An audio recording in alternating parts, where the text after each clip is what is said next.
Hi, everybody. Welcome back for episode 2 of Dead or Alive, the fantastical, maybe slightly predictable, but in a fun way, Cypher A&P that I am so excited to be running with my favorite people here on TTRPG. And before we start, just in case you don't know them, I'm going to have them introduce themselves for you and tell them which characters they play so you can follow along in the story. And today, Joel, go first. Who are you, Joel? Hello, I'm Joel. I'm Joel. I'm playing Raul Espada, a Aragorn cosplayer of sorts that is also incredibly short because he's a halfling. They and myself both use they/them pronouns. When I was writing notes in between sessions for this game, I could not remember Raul's name, and I just kept thinking Aragorn. Oh, it's Aragorn. No, and because you keep saying that, and it's funny every time. It's an easy way to describe the character. It's just take Aragorn, then use the editing tool in Photoshop, and just do this, and then you get my character. It's fine. Okay, all right. Who are you, D? Who are any of us, truly? Simply gliding through the dark miasma of capitalism as it threatens to strangle all things we hold dear. Happy Pride Month. I'm D. I'm playing Kurt. What's up? All right. Becca, who are you in the miasma of capitalism? Oh, and tragically, I'm a person that has to exist. I'm Becca. I use she/they pronouns, and I'm playing Taha Moonriver, who is, well, I guess was a magic user, and now I guess we'll just twiddle her thumbs kind of dully. Yeah, I'm Max. I use they/he pronouns. I don't know. We'll see about those change, and I always use shows here to check that out. I play everybody else, including the enroaching crowd of zombies. So let's get to that. Last episode, we set the scene in the land of Uvala, highly reliant on magic in a druidic nature, polytheistic, bustling in cities and industry, but still bright with the life of flora and fauna betwixt said cities.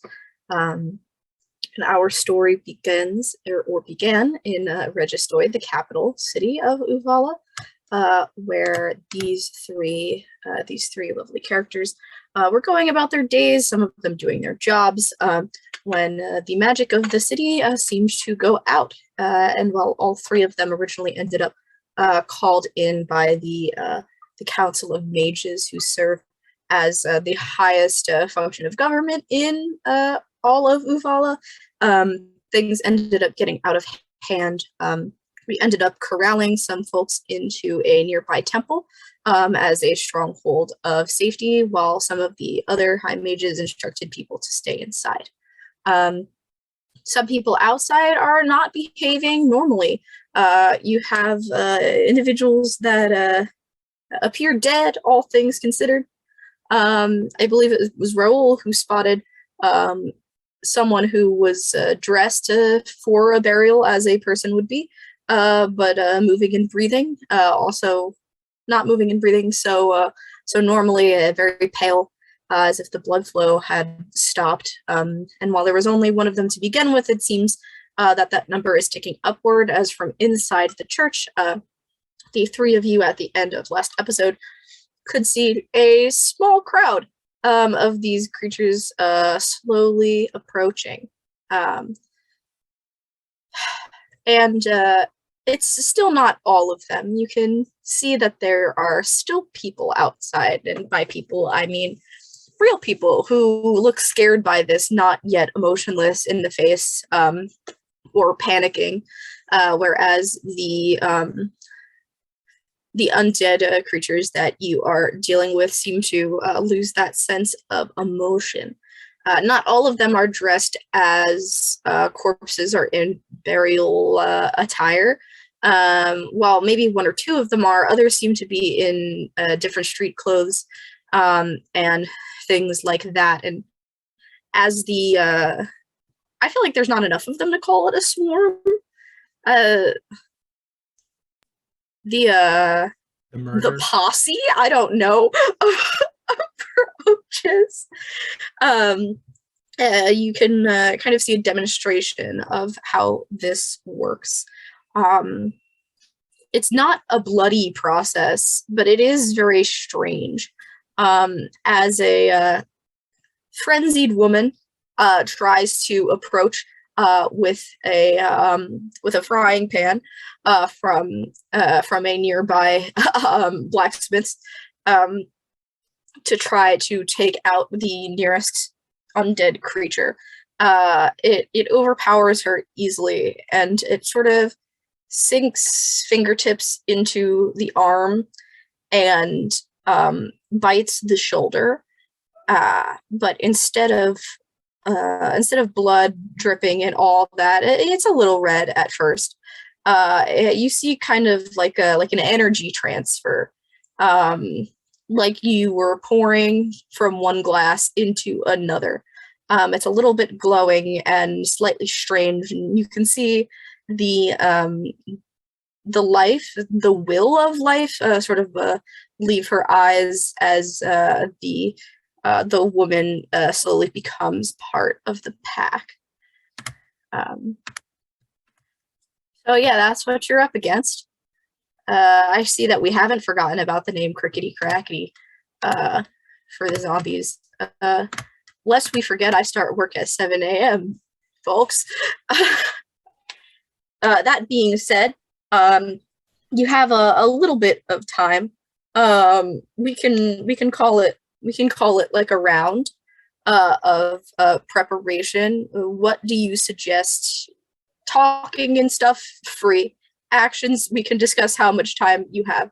But what would you like to do as this group is approaching the temple?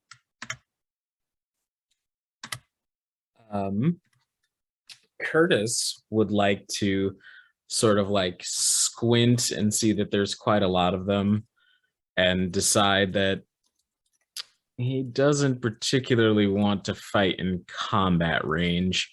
So he reaches up to his staff on his back, the sort of liquid metal red and gold that I described earlier or last session, and he takes the top and bottom metal support pieces off of it.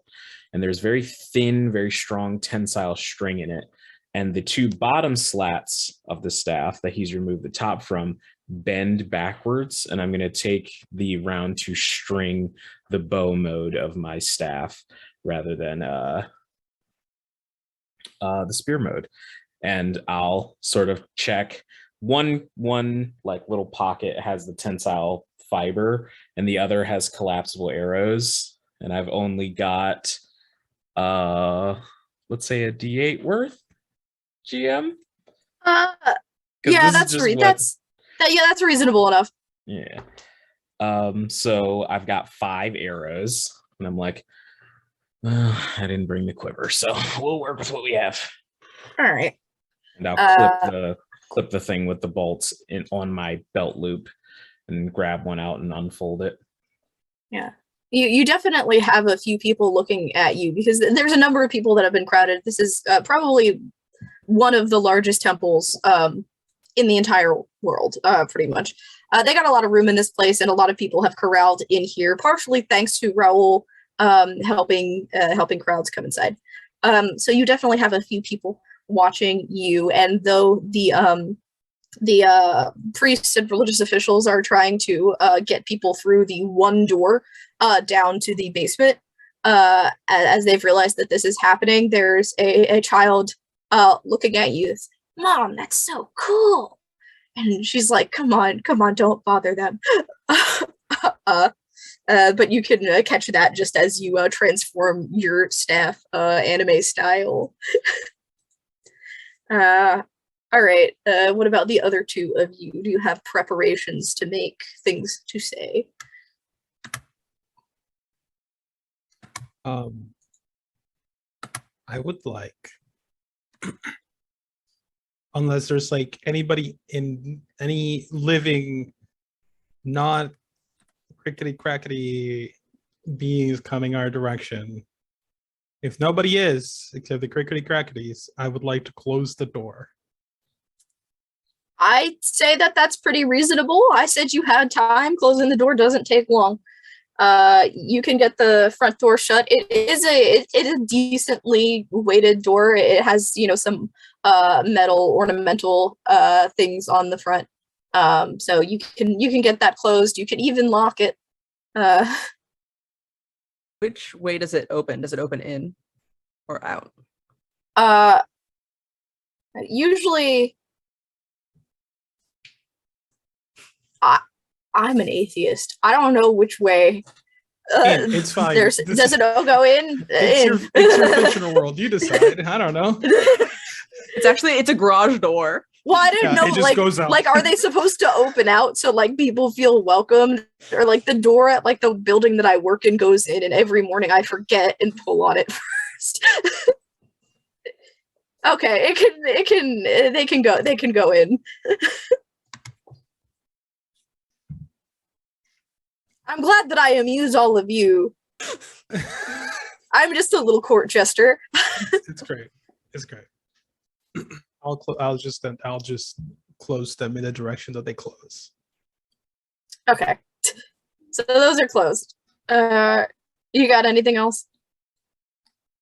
I'm not super strong. I am 3 feet tall, so I'll just start pushing maybe like a pew in the direct. I don't know. I assume this is if there are long metal chairs that people sit on. Yeah, there are benches, Or accessibility. not metal, Yeah. wood, but push. Oh, so you want to barricade the door? I'm going to try. I will because help am- with that. I am 3 feet tall and not Okay. super strong. I am taller than that, so I will assist. Yeah, it's not Okay. a competition, okay? Okay, sorry. It's a competition to me. If it was, I would win in a way because it's not about tall, it's about short. You're right. Sorry. Yes, we're barricading the door. Today's episode of Dead or Alive Unhinged. I would say that most of the benches are probably like drilled down into the floor so that they don't move around. However,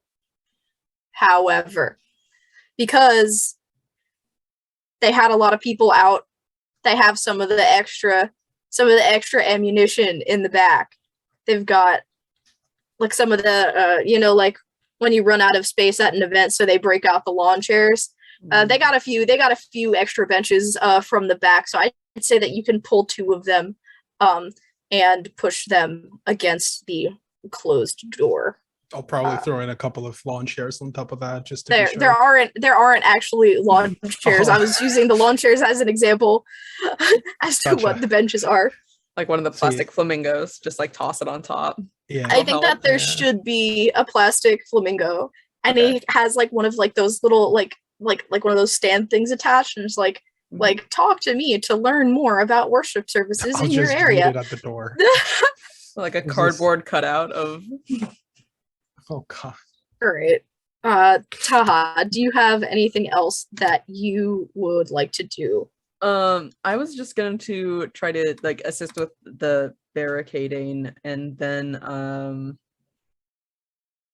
I don't know. Does the front have windows that aren't just stained glass? The entryway does have like 2 normal windows, one of which was open when Raoul originally arrived because they were helping people in through the window Mhm. Is it as like well, is it but like it's an closed open, now. or is it like an open?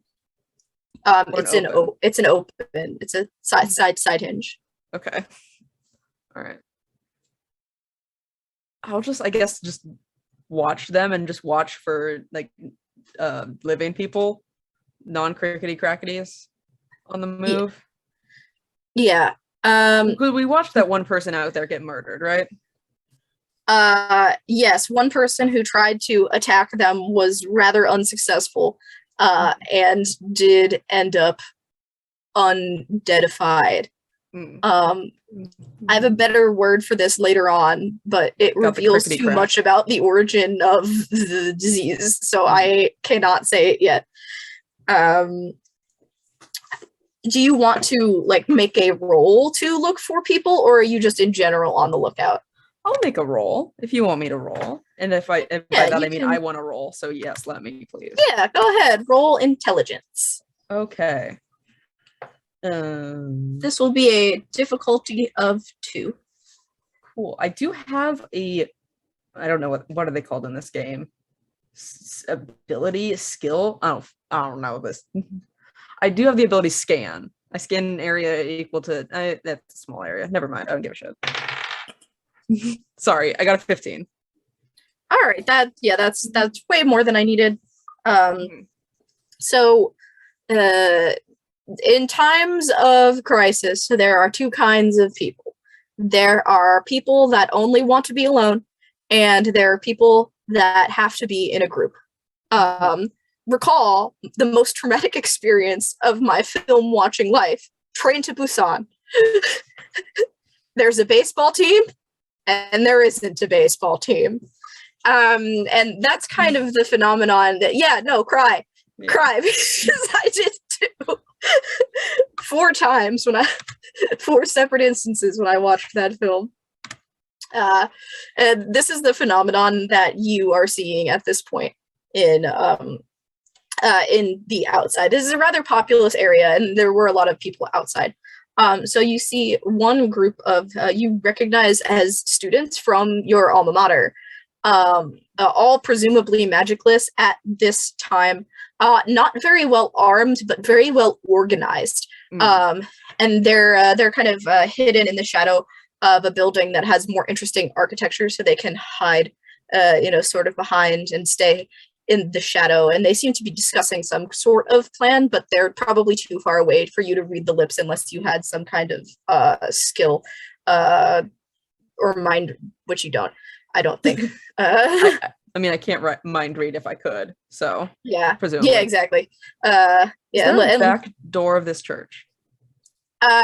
Yeah, there's the main front entryway. There's a smaller like a fire exit, like a back fire exit, and there are people that they are kind of letting down now. There's only one door that they've been corralling all of the I guess refugees is the best word of the current incident down into the basement, which is really a storage area, but they're doing what they can.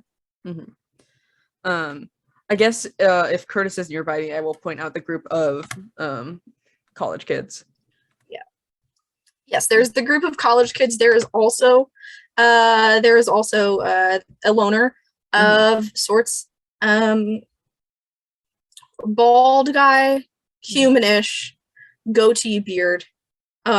He looks relatively well armed, and is also you can see him with a 15 or a 16 that you rolled, because it's like 10 higher than what I really needed. He's also pretty well hidden and seems to be making some kind of plan. You can see the numbers like in front of his eye, the theoretical numbers in front of his eyes. That's who's outside, who hasn't been turned and is in like eye shot of that window. Is it like making numbers over at the church or over the crickety crackities? It looks like he's gonna try something with the crickety crackities, but you don't know what. You can't see everything he's packing. He's got a big bag. Yeah, I can't see all the numbers. I can't do math. But yeah, I will point especially that person out to Curtis.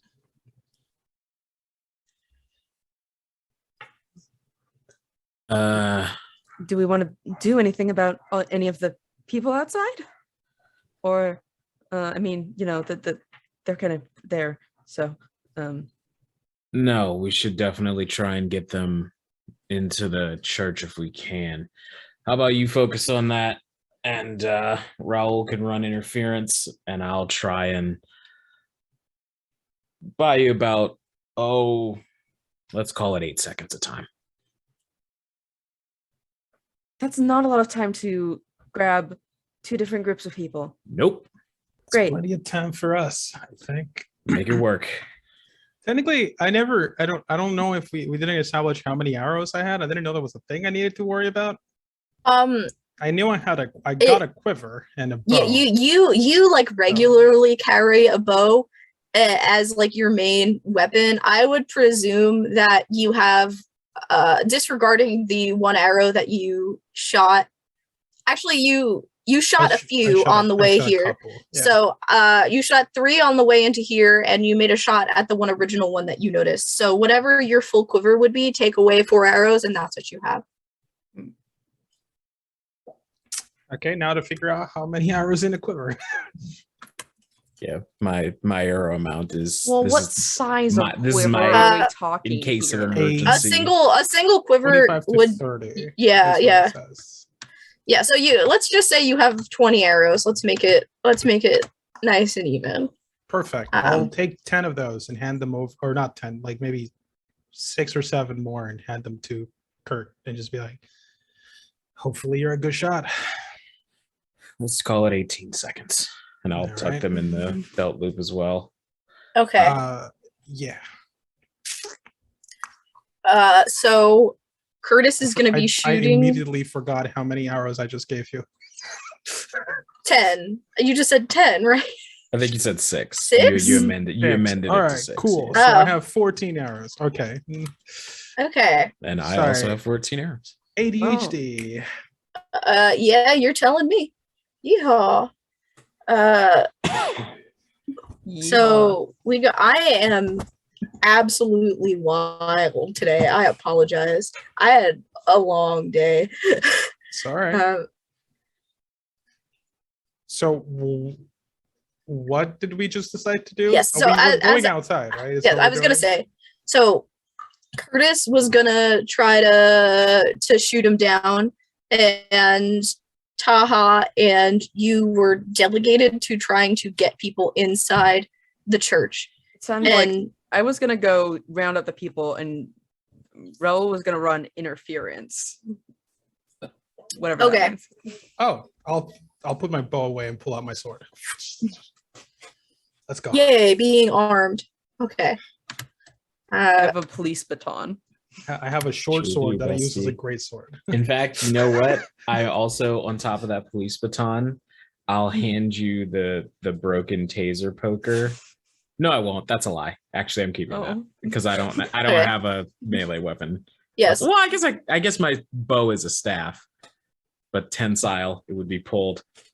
I'll give you the taser. You can The still broken smack taser. someone with a Yes, bow. I've yeah, seen you enough can smack arrows to know that. Yeah. You could like garrote him too. Like there's a Yeah. lot of things you could do here. I've had full arguments about using a bow as a melee weapon in other games. Mhm.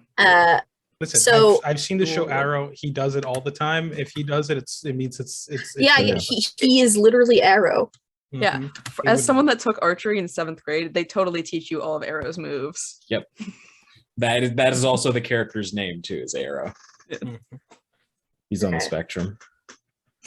So Happy Pride Month. yeah, same.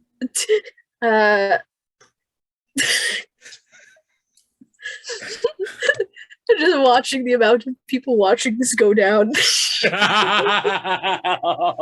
are you talking about? This is great. Go on. Go ahead. Drop them like flies. Tell us. Nikki tell leaves us- for one day. Tell us how we're leaving. Come on. It's okay. Okay. So my face is red. I'm gonna establish that your bows as well as the sword, I would believe that those would all be medium weapons. So keep that in mind as we're moving forward. You'll inflict 4 points of damage with it. Aside from the taser poker, I'm going to say that I would consider the taser poker a light weapon because it's Police not. baton? The police baton, I think, could probably still go in the medium because it is meant to inflict damage akin to a staff. Mhm. If it's not particularly heavy, in your opinion, as the person with the police baton, it would be a light weapon. Otherwise, I would say that it would be a medium. Oh, I'll say medium. Yeah. Okay, we'll stick with that. All right. Mhm. So, how do you plan to proceed since you have barricaded the front door closed? The back door is more. Okay, so subtle, you're right? gonna head out the back door and out. Is that what all 3 of you are doing? Yeah, just to start. because they Mhm. shouldn't be able to get through in. the front door. So just try and pick a couple off. All right. So I think you roll initiative now. If there's one thing that undead aren't, it's fast. So this isn't. It's not gonna be too hard to beat me out to go first. 12.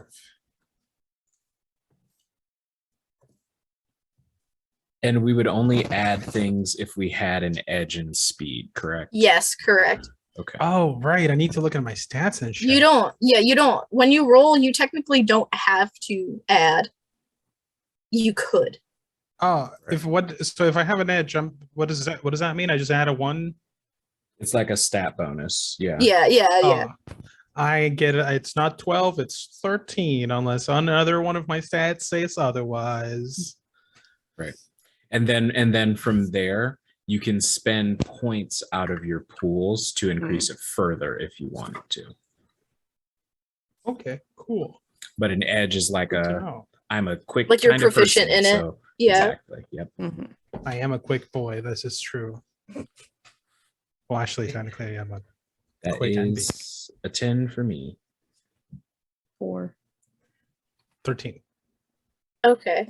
I would say that Curtis and Raul are moving before the undead Taha. You may be moving afterwards, unfortunately, with a 4. It's a very me of you to roll that.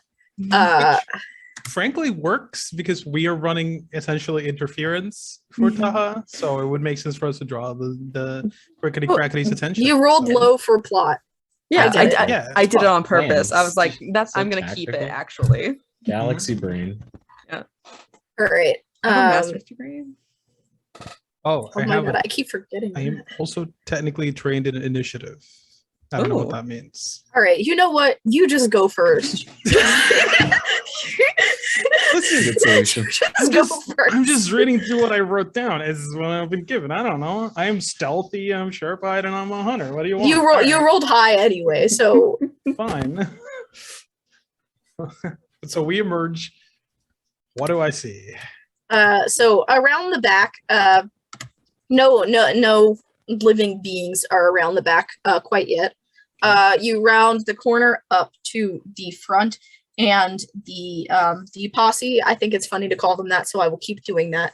Like it's a murder of crows. It's a posse of crickety crackities. I support this notion. I would say that there is between 10 and 15 of them in this group, and they are at this point like coming up. Like there's like a few steps coming up the low wide steps that are really just there for show, so the building is like slightly raised. They are coming up and trying to get through the door. Now, I don't need a roll for this because it's pretty obvious that they've lost some of like the human like conventions, so they don't actually try the doorknob. They just kind of start to like bang at it and kind of claw at it. Yeah. Okay. So they're at the front door and I'm like to the side, right? Cool. What I'm gonna do, I don't know what lies between me and the space behind them, but I'm just gonna go full speed beyond them, being as loud and boisterous as possible to draw them away from the front door and away from Taha and Curtis. Okay. Can I get a description of the performance? Sorry. Are you just yelling? Are you just like yelling, or is there something in particular that you're saying? Oh, well, I have my sword out, so maybe I'll just like as I run, I'll just scrape it against the ground, trying to make some sound. And then I'll just, I don't know, I'll start whistling or something. I just be like, hey, you guys over here. All right. But like cooler and like more badass. More Aragorn. Yeah, more Aragorn, less me. Yeah, so you scrape your sword kind of against the ground. There's sort of like a cobblestone thing going on around here, so it's making a little bit of noise. If you press it harder, it might even spark a little a few times. It's probably not the best for your blade, but you know that it can be repaired. It's been through much worse. That makes a little bit of noise. You whistle. I don't know if I don't know where this comes from. My grandfather can do this like awful loud whistle where he puts his fingers like this. If you can pull one of those, man, these things they do hear you. And like I said, that they're not the fastest, but some of them and like the back and the sides of the pack kind of turn around to see the sound. And a little more than half of them then begin to approach you because of the incitation. I don't know. The juicy halfling meat. That's right there. Let's go with that. Is not the taunt. That's the word that I was looking for. Are you sure The it wasn't? taunt. You sure it wasn't with? Okay. Are you sure it wasn't juicy halfling meat? Okay, what is Curtis doing? So Curtis, and if if oh goodness, Becca, I'm forgetting your character's name. I'm so sorry. Taha Moonriver. Taha, yes. Taha. If Taha is not paying enough attention, you probably don't notice Curtis essentially just like disappear as I'll like start doing my stealth thing as I get closer. And as Raul is just running through and around this crowd, anytime one is too close, that's just my target. That's who I'm picking off. Okay. And is your preference? Do you have a preference between things going for the temple and things going for Raul? Yes. Things- I'm going to prioritize things going for Raul, just because, as far as I am currently aware, the door is still solid. If that changes, I'll probably change targets. But as of right now, Raul's in more immediate danger. Yeah, we'll get to that on their turn. So yeah, there's a number. You can just attack the ones that are closest to you, or just your best shot from where you are standing on the side. Why don't you go ahead and oh wait, no, you don't need to roll to attack. You just do it. Bang. Yeah. Or flip. All Sure. right. So you hit one of them. Oh, it's time for the handy dandy notebook for me to keep track of this. So you hit that, and that is the first 4 points of damage. And it's still up for now, but you hit the thing pretty square. Kind of goes into its shoulder from the top because of the light arc of the shot. It does kind of turn to attention toward you. And this particular undead is now interested in you, Curtis, though it is approaching with the shoulder that you have hit slumped and like twitching almost. Yeah. Awesome. But outside of that, there's no like reaction to the pain or anything like that. The primary reaction to the pain is is the twitching of the like the body part. Like it looks very uncontrolled. Like when you're trying to fall asleep and your arm twitches. Like sporadic. There's no like particular rhyme to it, but there is no like wincing or pain shown in the face, and there's no blood from the wound either. Gotcha. The eyes will glow like that yellow, a little bit deeper as the heavy hair all across Curtis sort of stands up a little bit more, and he just goes, "This isn't good." And that's my turn. All right. So now it will be the posse's turn to move. So we've got 3 groups moving at once here. I will start because it has happened so immediately with the one that is heading towards Curtis. So it will try to, oh man. It will try to reach out and grab you. And if possible, I would like you to make a might roll with a difficulty of like a level 2. Or I guess it could also be speed. It could be either, depending on how you would like to approach the situation. Okie doke. Oh, I had this and I scrolled away from it. So difficulty level 2 is I've got to clear 6. Yeah, six, Okay. 6 or higher. Yeah. Awesome. So I rolled an 8 and I have a might edge of 1. So I'll just like, as it gets closer, I'll grab the haft of the arrow and just bend it upwards, like to sort of like push them off their center of gravity and just kick them away and try and take the arrow out if I can. Perfect. So because the roll is still relatively close for the 6, I don't think you can retrieve the arrow at this time. Not that it's going anywhere. It will still be in the creature's shoulder. You can, however, kick it off balance when you touch like whatever like part of the body you come in contact with. When you touch it, you notice that it's a strange texture beneath the skin. Like it doesn't feel like flesh and bone right now. It feels I don't want to use the exact analogy, it gives it away.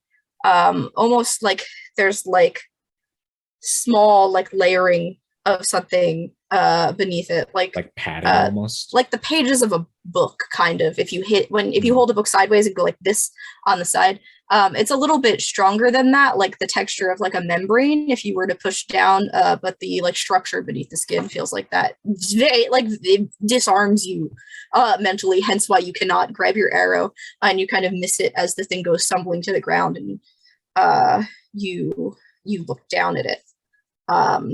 Awesome. Then we have, let me jump to the creatures that are on Raoul. I said a little more than half of them were attacking you, and then Curtis grabbed one. So let's go with 5. 5 undead are coming toward you.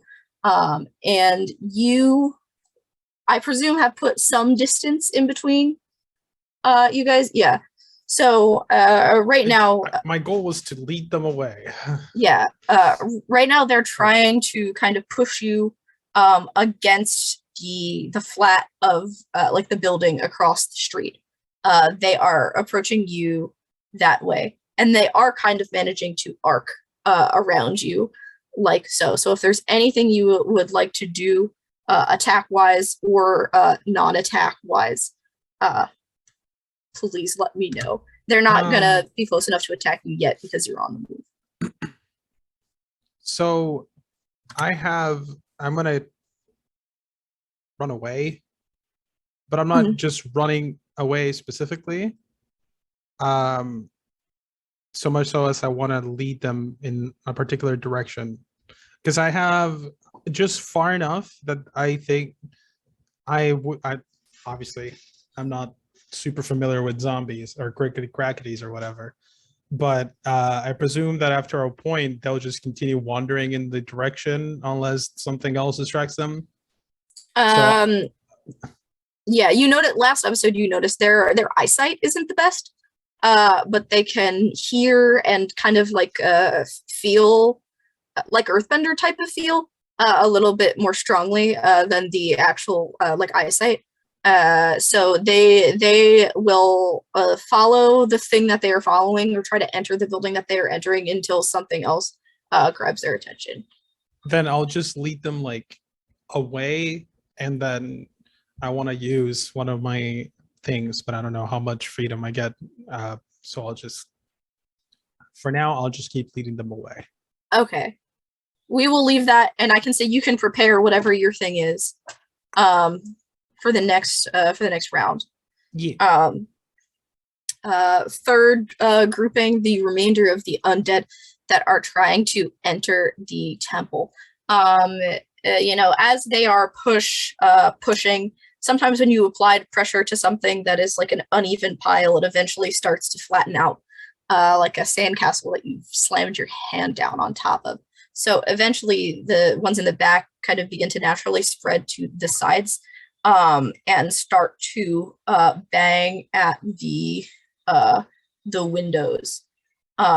And they will crack. They are just glass. And a person can break that if they hit it enough times. So you can, Taha, because you are the closest and like most attentive to the situation still, can see and even like very lightly hear the glass fracturing under the consistent pounding from the creatures. But they're still just like hitting, like they're not like trying to like, they didn't like, have they broken through the window fully? I think that has not happened yet because they are unarmed, so they're still like they still have to like apply enough pressure. Yeah, they have to Newton's law their way through glass, so they're getting there, but they're not quite there yet. They will get there. They're on a steady upwards curve. Mm-hmm, mm-hmm, mm-hmm. And then it is your turn. What are our rando friends doing? The students or goatee guy? Yes. Okay. So the students are my number one more concerned than goatee guy. I think he's got it handled. He can figure it out. They're on different sides of the they're kind of like different parts. So turning your attention to the students, they have noticed like what's going on, and they seem to be in like a slight disagreement now. Like their plan has changed because a new element like entered the playing field, and I guess that is the disadvantage of working as a group in a crisis situation, is that you don't always agree with everybody. And one of them has like a stick in like a flower bed of dirt like next to the building, and they're like digging like plans kind of into it. Like if you listen closely, you can probably hear them. I'll give you a little bit of it. It's like, okay, well, like they're leading them away now, so we can probably just cross through the middle of the fight. Like the house is that way anyway. We're not that far from home. And I was like, and then another one is like, but we still haven't established whether or not your parents are even home. So wouldn't it be better to just stay down the other way and go to the warehouse? Like, this might be the only chance that we get. They're not like, it's not like too heated. They're clearly people that are friends with each other, but it's a little bit tense. That. How far away are they from me? At this point, now that you've come down this side, I'd say you probably came out on the same side that they were. So they're maybe like 15 or 20 feet away from you. Okay. Can I attempt to like garner their attention? You want to garner their attention? All right. How do you want to do that? With mostly arm motions and not making noise, since that appears to gain the attention of the crickety crackities. Have you ever played Mario Party 8? Yes, I have. Do you know the one mini game where you have to wave the controller really fast and you're trying to flag down the ship, and then because you're a human being, you're going so fast? Yeah. That's all I can see in my head right now. Until eventually one of them notices you and like kind of like shakes the other ones that aren't, and points and goes, "Is that our TA from last year?" And Shit. I'll just kind of like,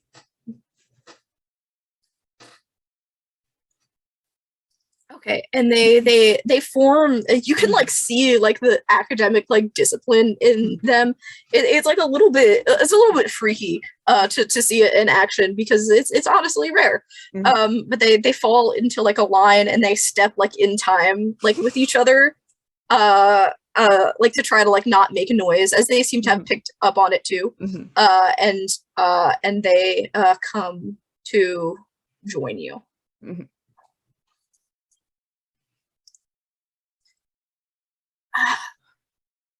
What are you doing? I mean, I heard you. You're trying to theoretically get to your parents' house or to a warehouse of some variety. Are you eavesdropping on us? I'm trying to help you. Okay. Do you need somewhere to go? Because we're gonna No, go to the temple, but that's obviously not an option. We're gonna deal with the problem. They're dealing with it. Look at them. Yeah, you're gonna point. you're gonna deal with it with that, and they point at the broken taser. I'm gonna put that in my pocket like very quickly. My like skirt that has pockets. I'll like shove that in there. Do you know what? How do you kill them? Should we kill them? Is that like unethical? Can they think? I don't know if they can think. From what I've observed thus far, they can't really feel pain.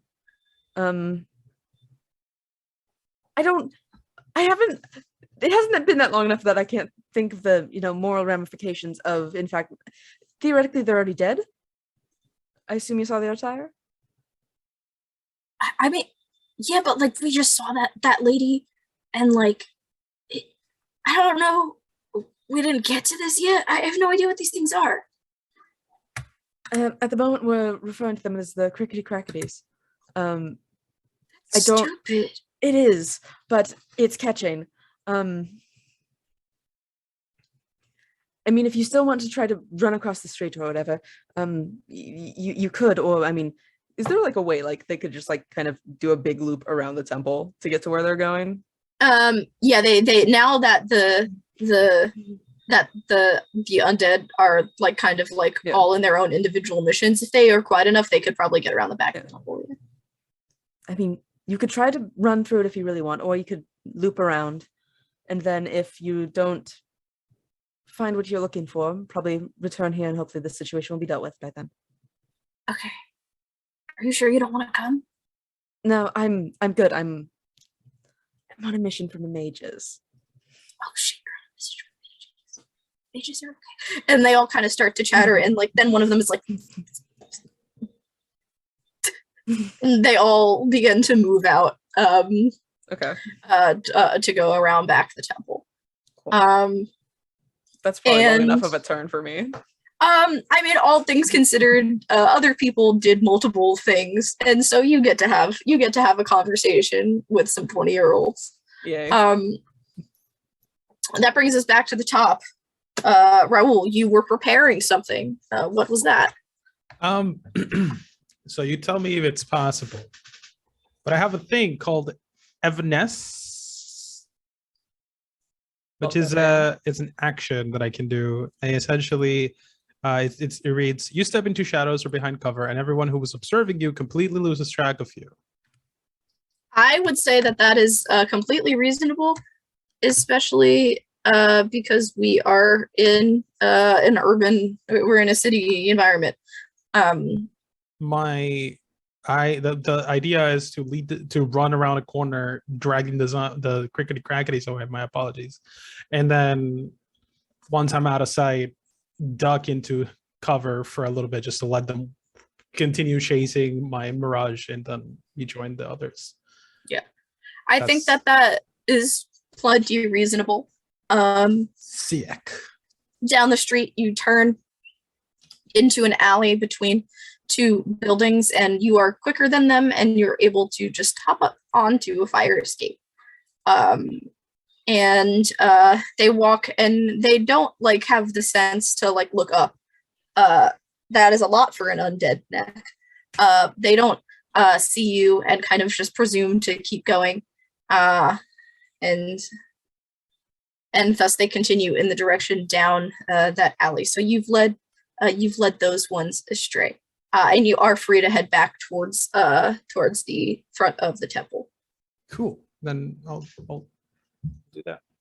All right, Curtis.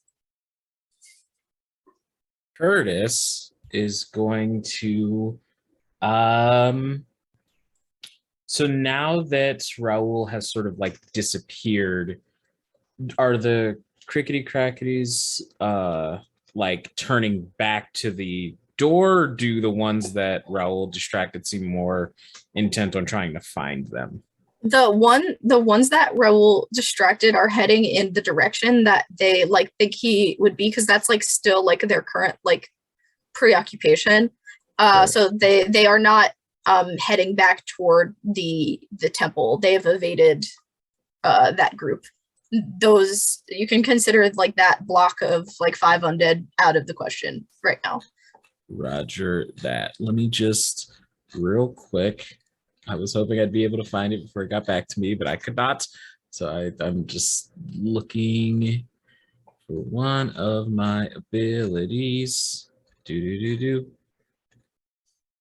probably should put this on my thing, but If you need a little bit to look through, I do have something that I might need to bring up to Max. So I have find the flaw because I am a hunter. So if an opponent has a straightforward weakness, such as taking extra damage from fire, can't see out of their left eye, and so on, the GM will tell me what it is. So just keep that in mind. No, I don't know if I know the weakness so far, but I'm gonna say that given my plans for this scene, you will see another weakness by the end. I don't think it's like the eyesight, like you figured out. I don't know if you would be able to pick out the other weaknesses necessarily just by seeing it without like it being demonstrated.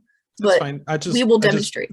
I just figured I would say it sooner rather than later, so I don't have to be every encounter like, oh, I can see in the dark. No, you have the little zero thing where you go into invisible mode and then you zoom in with your sniper and it shows you where the crit points are. I do have that. I also technically have range increase, so I am even further beyond what you expect me to be. nice. Sorry, go ahead. Okay, so I am going to use my Stonebreaker ability, which I believe I have to spend might points for. 4 might points, yes. And I'm going to deal an additional 4 damage if I manage to Wonderful. swing this attack. So I want to, like, as that one that was next to me, it's not like down yet, right? It's not dead, but it is like physically down from you pushing it. Gotcha. Prone per se.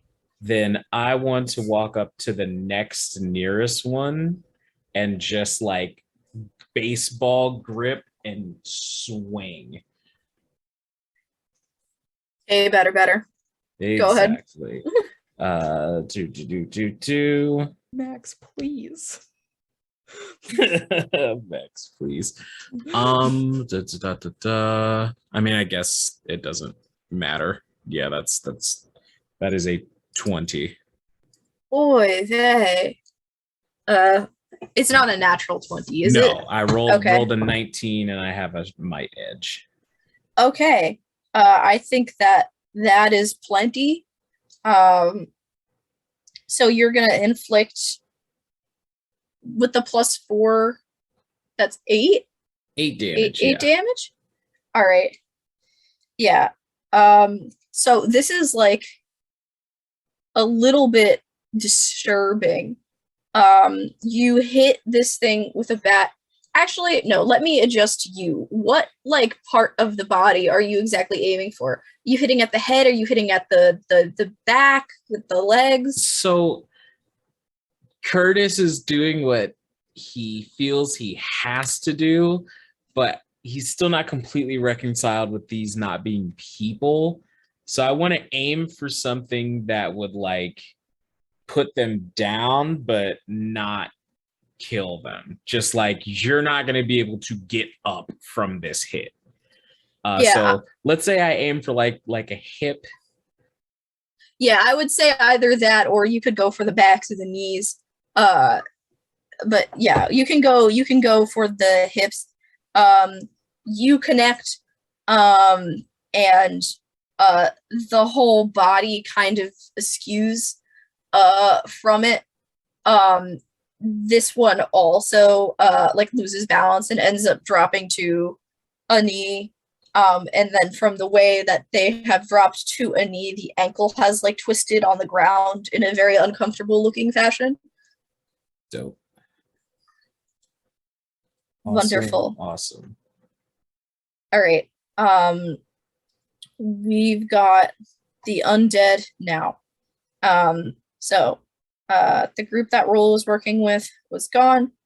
Then we have now one subtracted from the church group that Curtis has victimized, and the one from before that Curtis has victimized, which are both on the ground. The first one has like kind of made its way up. It's made its way to hands and knees and is going to try to grab you again, kind of like around like the ankle and the calf. So it'll be another might or speed, but I think your preference is for might in the situations. So actually, I'm going to roll speed. Okay. Because I realized I have a thing if I can manage to succeed the roll. Yeah, I think that they could both make sense. All right, so speed defense, that is a 15. Yeah, that is more than, I would say that is more than enough. Awesome. Yeah, as I've said, these things aren't particularly fast or anything. You're a little bit distracted, so you almost miss it, but you can hear kind of like the slight dragging of the metal buttons of the person's clothing on the street beneath you, which tips you off that something's coming, and you just kind of DDR sidestep right away from that. Sick. And then I am going to seize the opportunity by spending 4 speed points. Oy vey. I'm so glad we're tier 3 characters. No fun starting at level 1. Right? I want that on a shirt And one day, yeah. Since I succeeded on a speed defense roll to resist attack, I immediately gain an action. So I'm going to, like, after I dodge out of the way of that one, I want to just like, I want to spin under the swing and then just stand up and extend and shoot an arrow. Shoot right for clavicle. Sorry, and you're shooting for the one that the first one that you had attacked, or the second one that you had attacked? The one, if I shot at the one that's closest to me, it would be more difficult, correct?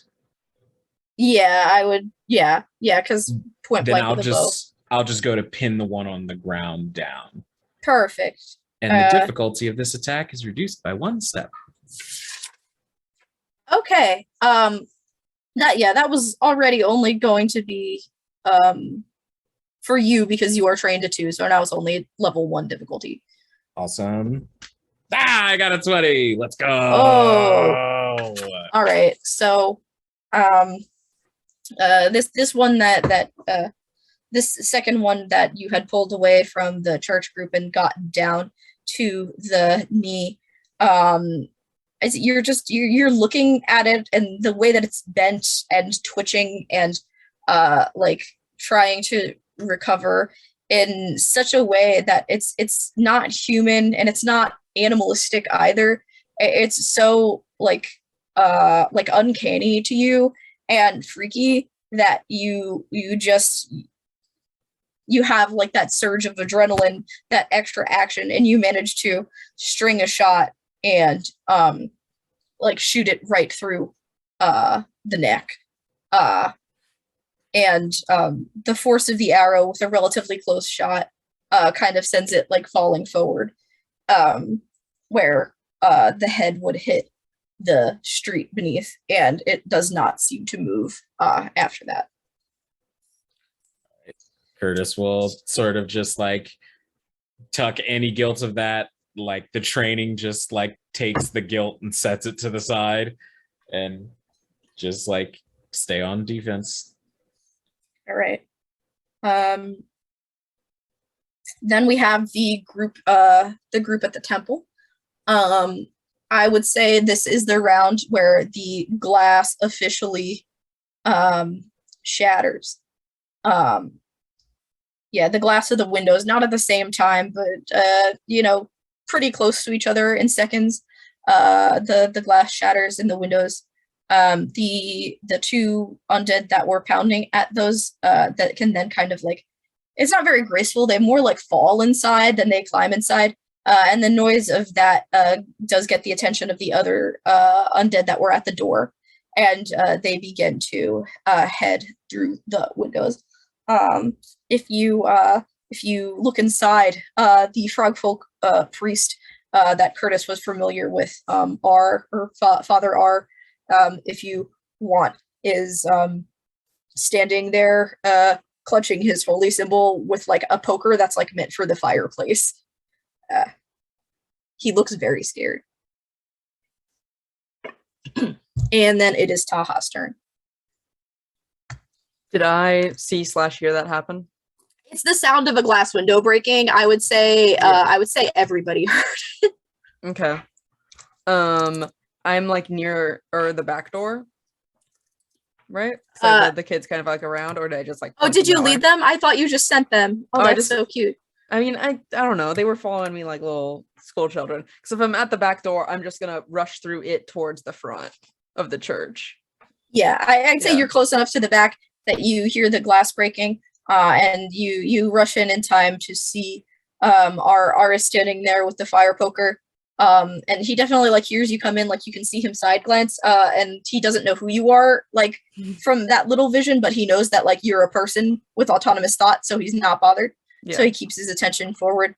And the first two undead are in, and the others are like making their way. It's clumsy and it's slow. Yeah. But they are coming in. Are they like in, or is it like, they like just kind of like stumbled through the window and are like face down on the ground and are like starting to get up? I would say it's the latter right now. Okay. The first two are starting to get up. The next two that will come in are clambering through. Can I try to like smash one on the floor with my little stick? You just want to run up and baton smash? Yeah. Go try off. My best. What is this? Do I just do it? Yeah. Roll the d20. I've been having most of the attacks on them at difficulty 2. Yeah. And you have rolled. I've rolled a 3. And you've rolled a 3. I can theoretically spend points, yes? You can theoretically spend points. Oh, my might is so low to begin with. Yeah, thing about spending points is that's also what you spend to resist injuries. So. Yeah. Can you relax, ma'am? On the other hand, you do get to like recover. Yeah. I'll spend what, 3 to get to a 6? Do I have to beat it? I'll let you match it, because okay. Yeah. That if that's not the rule, that's gonna be my rule, because that's the only way I'm gonna remember it. Okay. Yeah. So, combat never really your thing. Like, there was an elective, but you didn't take it. Yeah. Yeah. They got rid of the phys ed requirements after they had an argument, with the faculty about accessibility issues. And so they're all electives now. You did not take combat. You played golf. But you've seen a number of plays with action scenes and very dramatic combat, and so you're channeling that at this time. Your favorite show, your favorite local actors on stage portraying it, and you find your courage, and you're a little shaky, but you nail the thing. Kind of just like in its side. Mhm. And Cool. yeah, it's you can see like indent from the rod. You've done some damage. It's still going to like continue attempting to get up, but it will probably be now slower than the others that were not attacked. Hmm. Are there more like actual like civilians in this room, or is it just Father R and I at this moment, or are most of them downstairs? Yeah, so they've gotten all of the civilians down into the basement, and it's just Father R basically trying to defend his home. Yeah. Yeah. Okay. Can I back up from it, or does it get an attacky of opportunity? I don't think that's a thing in this. Also, like, no, I think logically with these enemies, I think you can step away. You can step away. That's Yeah, fine. I'll take a few steps back. I don't want I want to be in front of Father R. I don't want him on the front line.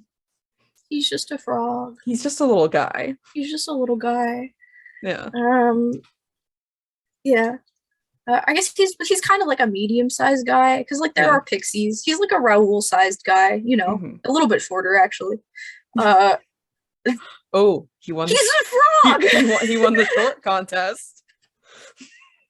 God, don't accost a holy man like this. It's your turn though, so I guess you could if you really want. Yeah, it's top of the round. Oh, I was just emoting for my benefit. For gift purposes. So I'm gonna leave the other people that They're leading away. Yeah, no, they're going away, and it's very likely, if not like completely guaranteed, that they will get distracted by something else like upon their path. Of course, if they kill another person, it's fine because it's not us. I'm kidding. Obviously, that was out of character. My character cares about people. I see the church is like getting broken into too, right? Yeah. As you head back, you would see that the undead are now like hoarding the two broken front windows, and they are heading through them. How many undead are there? Okay, wait. At this point, there are two that Curtis is dealing with, kind of like in the front, like in the street in front of the temple. One of which is like laying dead. The other is on the ground, not doing great at all. Then there are two that got into the temple.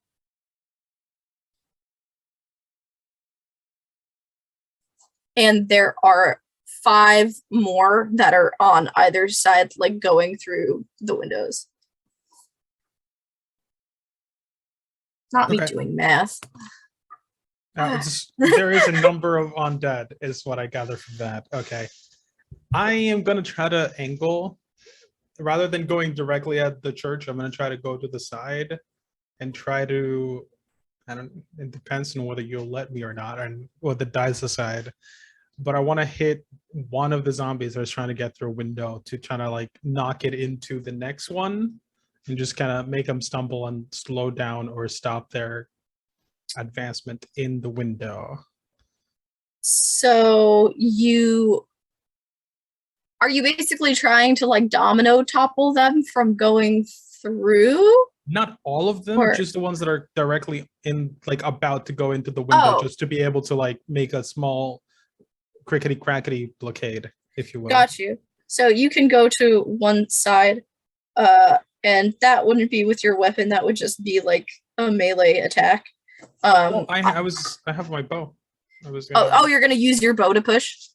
Yeah, like I shoot one, it knocks them into the other. Bows have a lot of impact force. I don't know what. Okay, I was thinking of that differently. That is totally fine.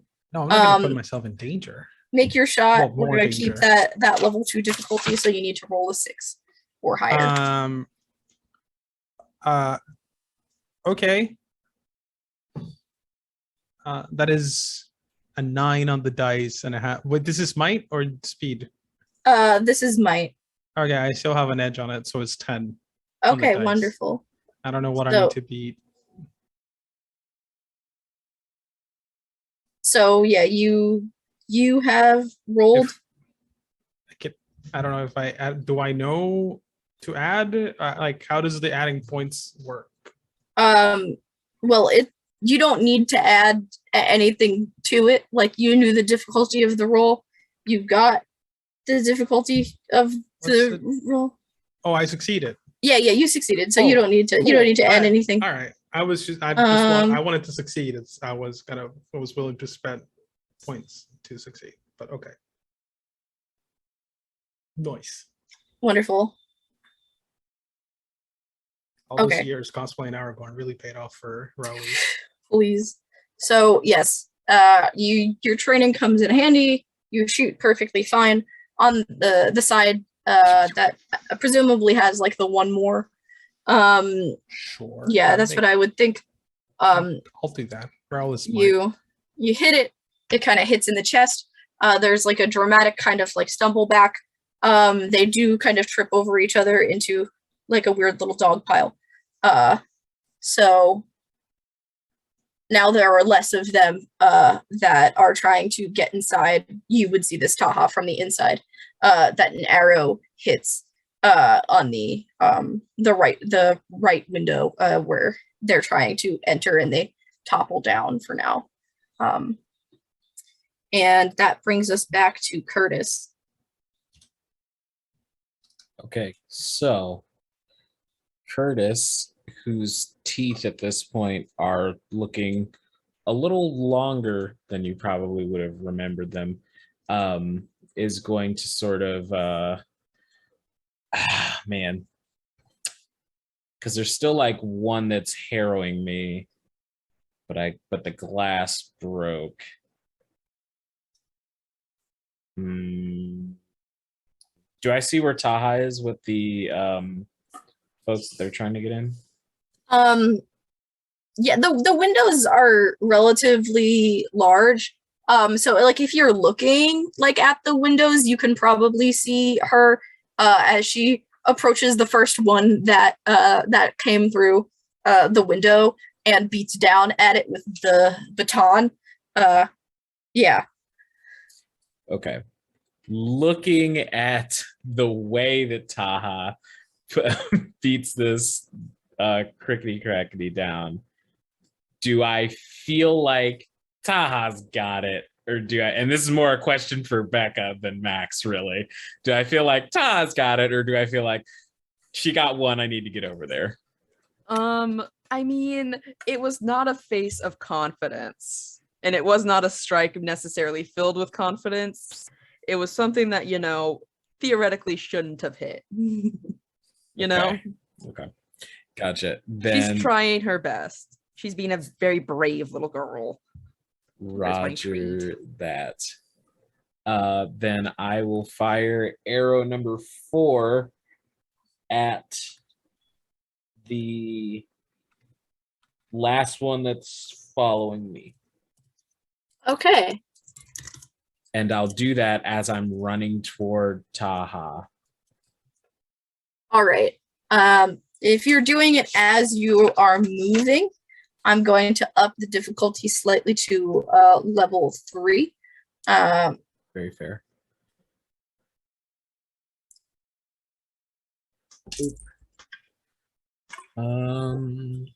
Difficulty 3 is what number? A 9. Okay, so then I got a 10. Wonderful. So you don't want these things to touch you again because you don't want to have to do anything else. You shoot, it goes through the thing's hand and effectively like pins it down. And you don't know how much longer that one's gonna last, but it's not your problem right now. And then as a free action, as I'm running towards Taha, can I just like whistle, like just make like a sharp noise that might draw some attention over to me? Yeah, you can do that.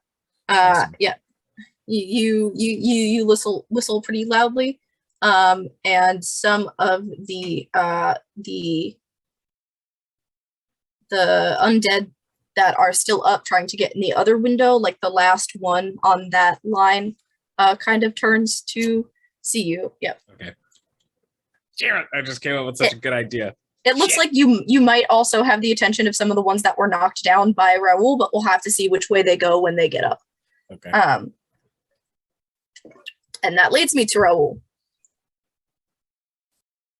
Turn time.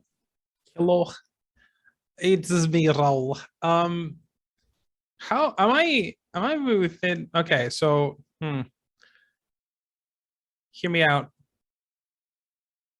I'm going to. I am. Am I? This is important question before I do anything stupid. Am I aware that Taha is inside the chapel or whatever Did the fuck this you building is? did you like did you look or are you looking now? Well, I mean, I am looking in that general direction because I was shooting the zombos, the crickety crackities. Yeah, I would say, I mean, it's like a pretty dramatic hit on that one in front of the window. So I think that you would have seen someone, and Taha like looks distinctive enough that given the circumstances, you could connect that it was Taha. Okay, cool. I don't know if you'll. Blue. Am I don't, since we don't have like a quantity for movement, I don't know how much movement to get. Would I be able to get up to the window or in like through the window? Okay, listen. I have this thing called obstacle running. For the next minute, I can ignore obstacles to slow my movement, allowing me to travel at normal speed through areas with rubble, fences, tables, and similar objects that you would have to climb over or move around. This movement might include sliding on a rail, briefly running around a wall, or even stepping on a creature to boost yourself over something. I want to run straight at the zombies that are cluttered on the ground, because I think they're still cluttered on the ground, right? Yes, they're in the process of getting up. And using them as stepping stones to just yeet myself through the window and That's into the building. so funny. That's so funny. Okay. So I wanna do some I'm thinking about difficulty because I wrote out like the difficulty levels in metaphors for my own reference. And I do have one that actually says American Ninja Warrior, which is exactly what you're doing. But Yes. because this is a skill of yours, I feel like it shouldn't be as difficult because it is specifically your skill. It does say that if I have an obstacle would normally require a might or speed, I am trained in that task. Yeah. But I am also trained in climbing and running. Okay. So Let's give you what training means, I ain't got a fucking clue. But it Let's- says let's- so. I've been floating around this range, so let's do it at a difficulty 3. For now. Sure. So yeah, roll a 9 or higher. Okay. That is a 6 plus my edge, which is 7, and then I'll throw in 2 more points to get me all the way to whatever the fuck I need. All right. Taha, you're worried about that thing getting up, and in your worry, you are startled by Raul pretty much flying through the window, walking on air, off the backs of downed zombies. You manage to not get any glass on you. It's kind of miraculous. And you land like on the zombie that was inside the church that Taha hit, like on its back, and you hear like air like puff out like from it. You land on its back. So, quick clarification. What is the difference between an enabler and an action? Because I know action is just you spend your action, right? Yes, the action is the thing that you do. Oh wait, And which then tab do what's I the have this on? enabler? I believe Is it just an that you enab- can do that? I think an enabler, it's like enabler versus passive. Like this is a thing you have to activate versus a passive skill. That might not be correct. That might be wrong. I have not played Cypher Systems that much. Yeah, I think that that's the idea behind it. So I don't have an action that would Yeah, constitute I think my action. I think Got it. especially because that was like a physical role and not just like a looking and thinking. I would classify that as an action. If you would like to greet Taha and discuss anything, I will allow it before I have the undead take their turn. Sure, I'll land and I'll go. Everything okay? Well, sorry, hold on. Everything okay? I mean, yeah, yes. The Cool. students are good. They're well, they went that way on the other side of the temple. Got it. And that's it. I guess. All right. Undead time. There is the group outside, which they will make their way back up. Some of them will head towards Curtis, including one from the other side, and two from the group attempting to enter through this window. One will continue to enter this window when it gets up, and another has fallen through the second window. Father R is slowly approaching the second window, kind of wielding the poker, not like he knows what he's doing. He's got like one hand up, like just like jabbing, like stay back, stay back. And they're moving slow enough that like he's kind of just like starting to lead it like around like snakes of the aisles of the benches. Presumably, I guess I would think you guys have like a basic knowledge of strategy from your different life experiences. Presumably the idea is he's trying to trip it. And it looks like it might work. And I think that's all for them right now. Curtis, you have 3 more now approaching you, but they have not reached you yet at this point. Cool. And then Taha. So is that one that I hit that then Raul jumped on still, I mean, not alive and kicking, but dead and kicking? It's like it is still animate, I will say. Okay. But like imagine if somebody jumped through a window onto your back. Uh-huh. I don't know if I need to say much more than that. It was already hurt. So it is definitely struggling to try to get. Yeah. And the other one there's only one other one in here, or did 2 more just fall through the window? There is one more that is like definitively in, Mhm. and 2 more that are making their way in. Okay.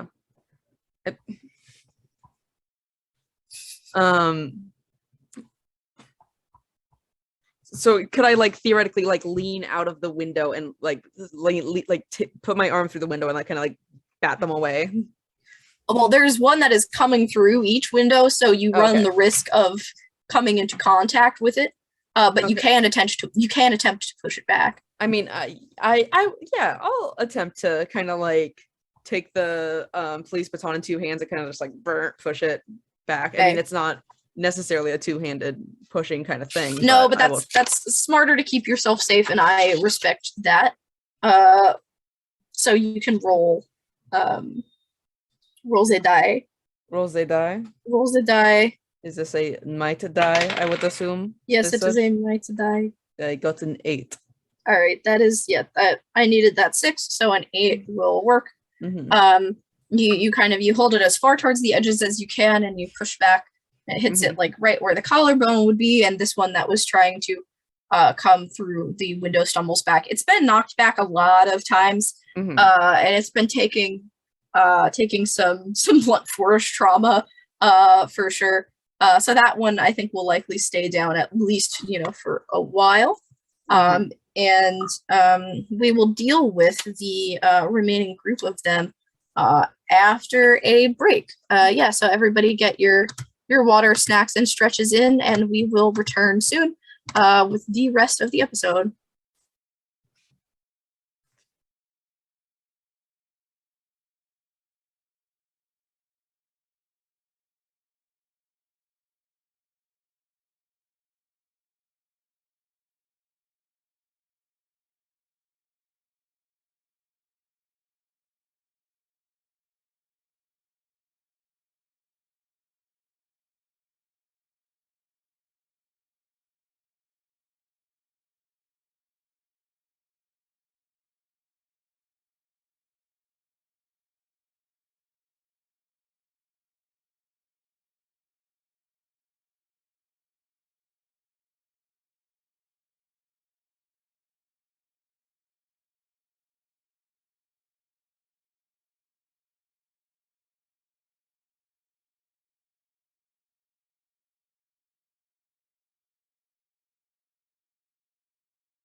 we are ready to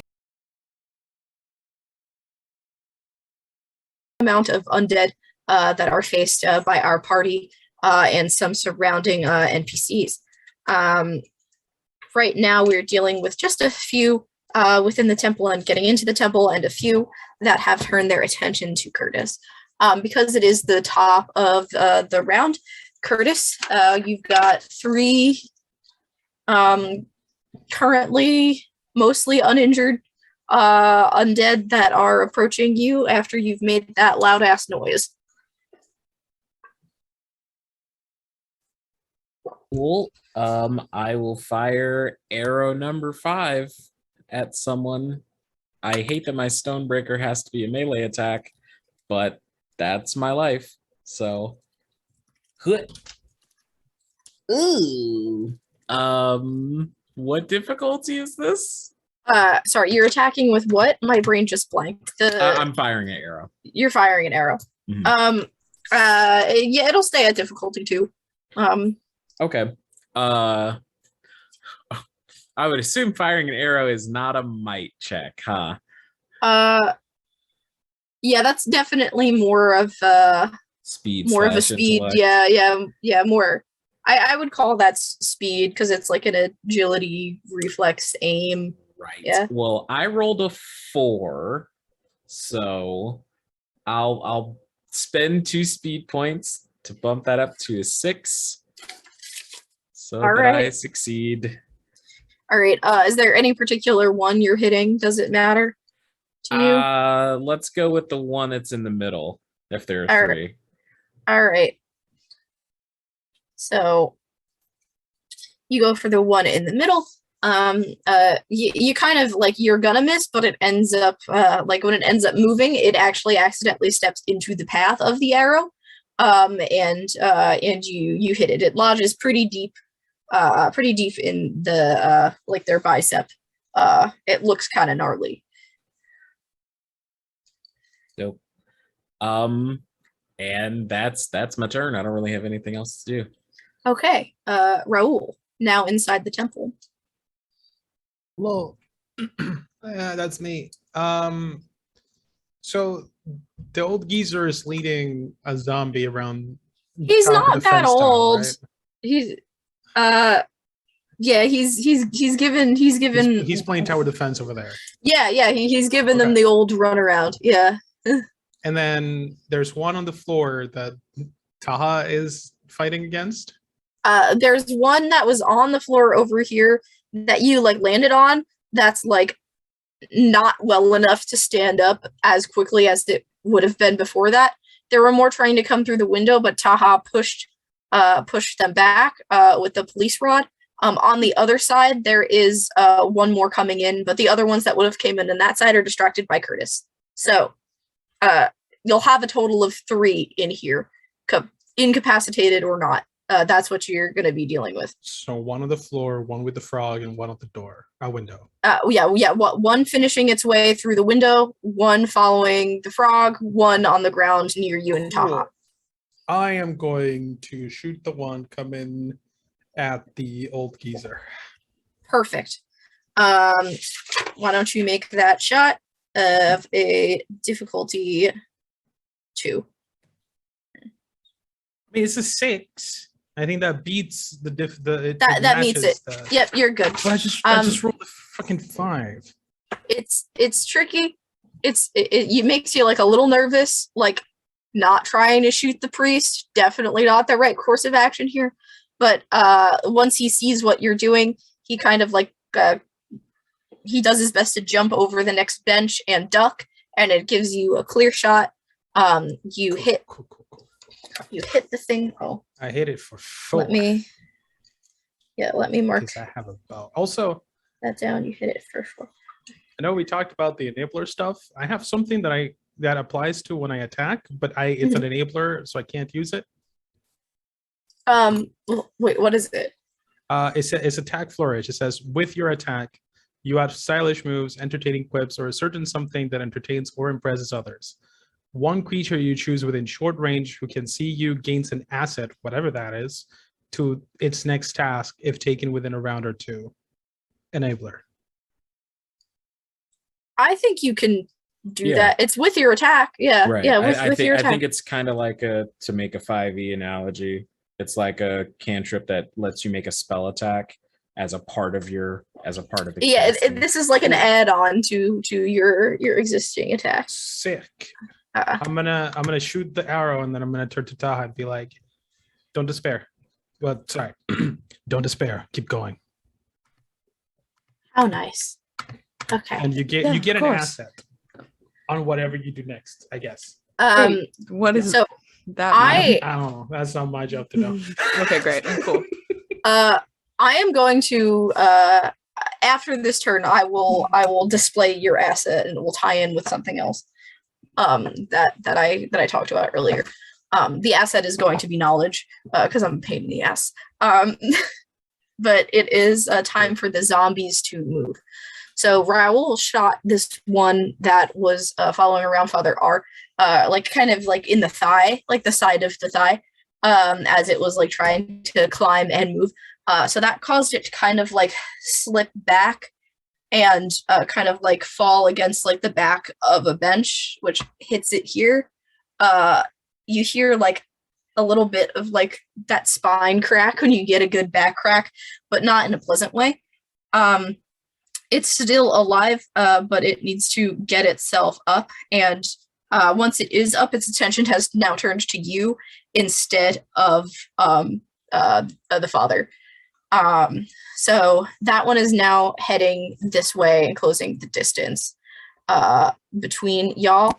The other one at the window on the other side has now made it through, and I don't know if it has direction yet. I would say that I'm going to roll a die, actually.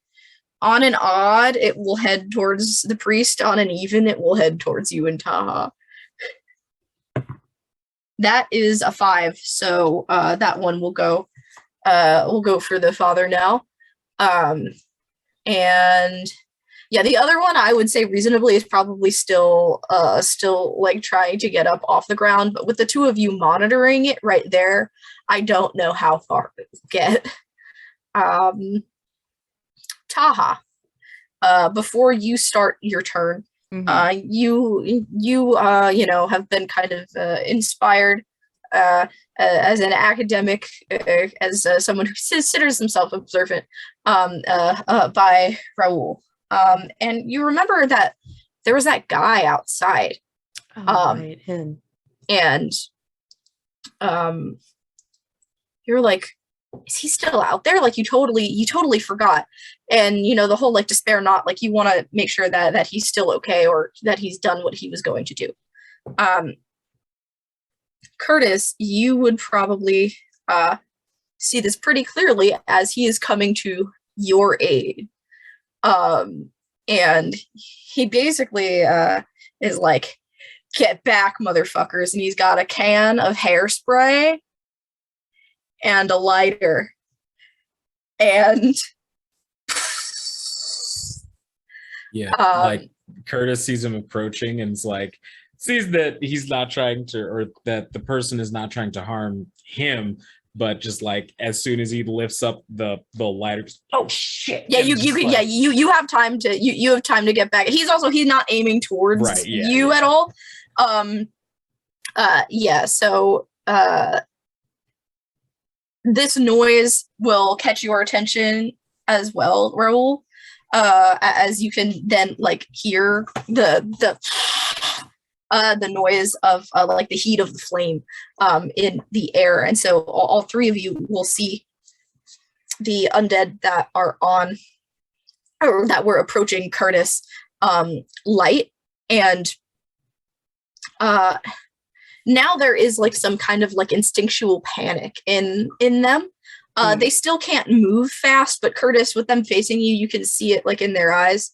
And you can see the smoke that rises from them is almost like a greenish, like a grayish green smoke. It smells earthy when you get a whiff of it, and they like are trying to move to defend themselves. They kind of like all turn and start to head towards the guy, but he's going. He just keeps spraying and walking back and spraying and walking back.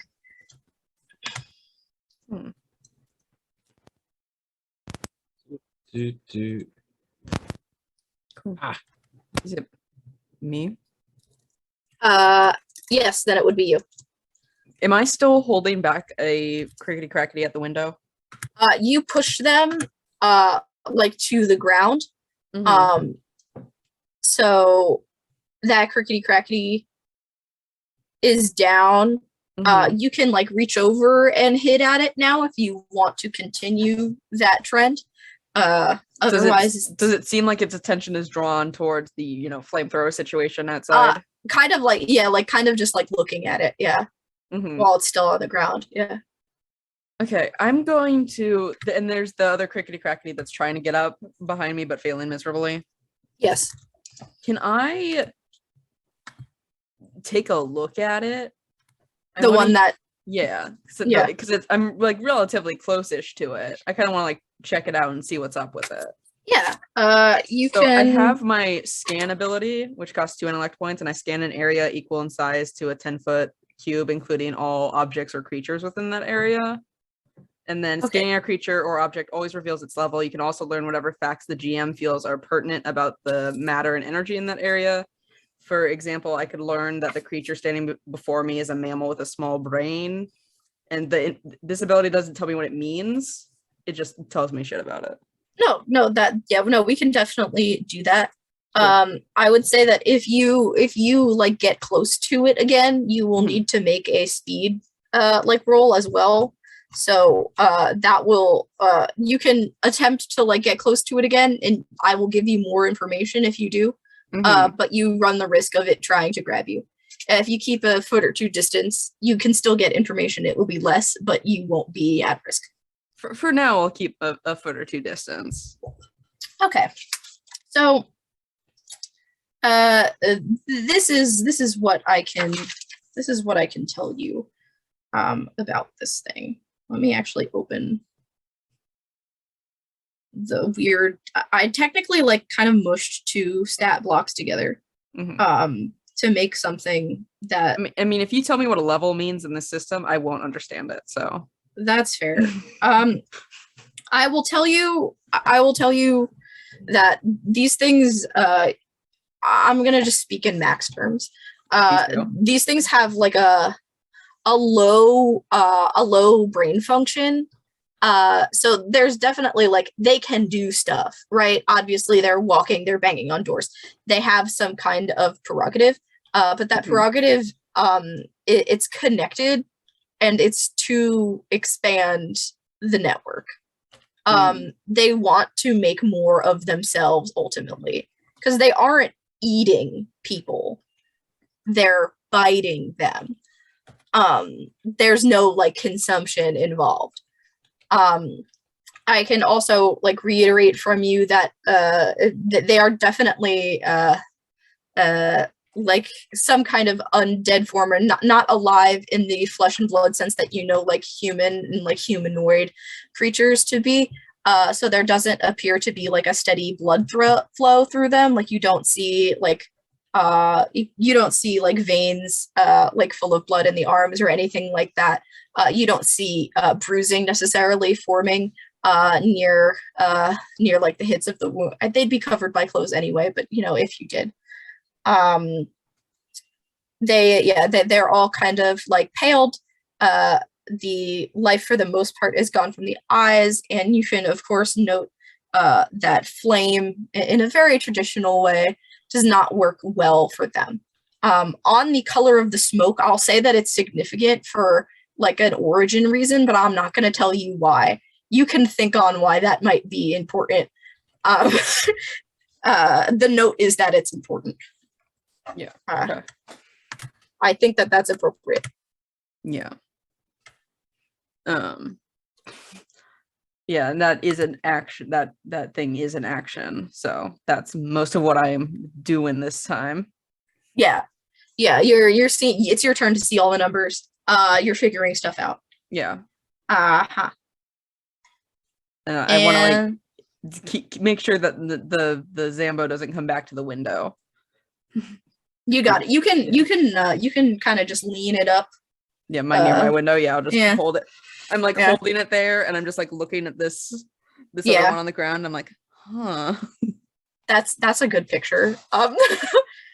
Let's take it to the top. It's like, Curtis, you just watched Goatee Man flame 3 undead. Isn't Raul before me? Oh, yes. Yes, sorry, Raul is before you. Raul, Yeah. you just heard this guy flame 3 undead. You see Taha holding the window, doing some examination. Another zombie is approaching R. He feels a little bit more confident after you guys accidentally kind of like made a good thing happen and shot it down. Are these crickety crackities? Are they actually like dying after some physical damage? Would I be? Yes, able to know that? they're. I'm pretty sure it was D who has killed 2 of them. Cool. They can die again, essentially. They die once upon being turned soul wise. The body dies the second time. Nice. I am then. The other window is the void of undead, right? There's just the one that. Yes, Taha's yeah, everything that's is in right now. Okay. I'll. There's shoot one which- more at the window that Taha is holding, but it's currently down. Cool. I'll shoot whichever of the undead looks like the most dangerous one. Okay. I would venture to say that it is the new one that is following the priest, as that one has not been injured at all. Cool. Because you shot one down already, so you can go ahead, aim for that 6 or higher roll. Fucking A, I need a new dice. That's a 7. The 7 still hits. Yeah, but I want to roll high. There's more I numbers know. than 6 and 5. 5 I and know. 7. Listen. I shoot it Go ahead. and I use my thing because I can just do it. I think whenever I attack because there's no cost, and just shout at the priest to go away and hide.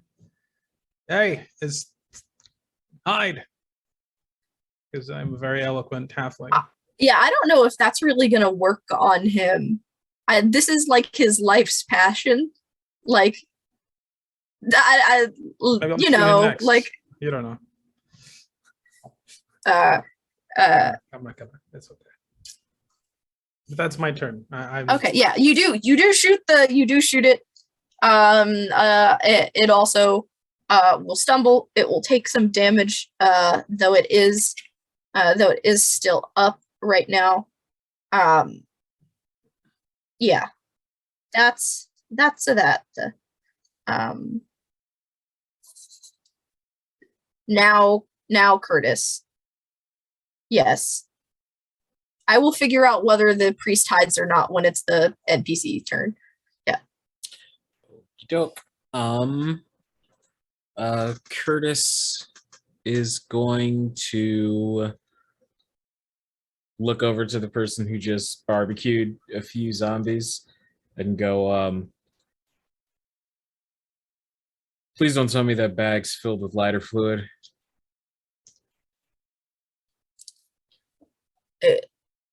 I got a few. Great.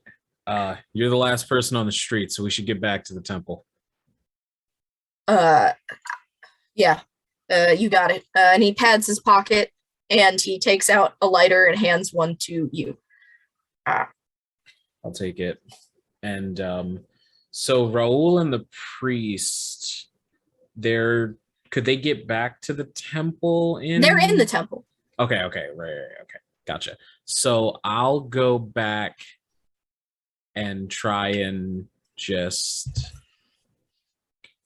fight my way back inside since I've got this guy in tow, this person in tow. Yeah. There's one window that you could openly go through because there are no more undead outside of it. There's one where Taha is holding the undead back with the bar. You can see like the bar against the broken window, and the door is still barricaded. You could also go Awesome. around through the back door if you wanted. I want to run up to the one that Taha is has already struck and just yell 4 and just try and take its head off as I'm jumping through the running up through the window. Taha, as an ex-golfer, you know this term.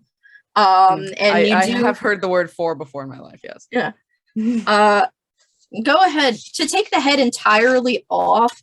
Roll me might with difficulty 4. Okie doke. If you want to do a whole thing.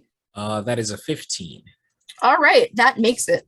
So it's already injured. Like I said, this one had taken some repeated blunt force trauma, and with the edge of your weapon, you're able to hit it, and the neck does, in like a kind of cartoonish, kind of horrifying fashion. This has been a very uncanny valley day for everybody in Red Story. It does come, the head comes off.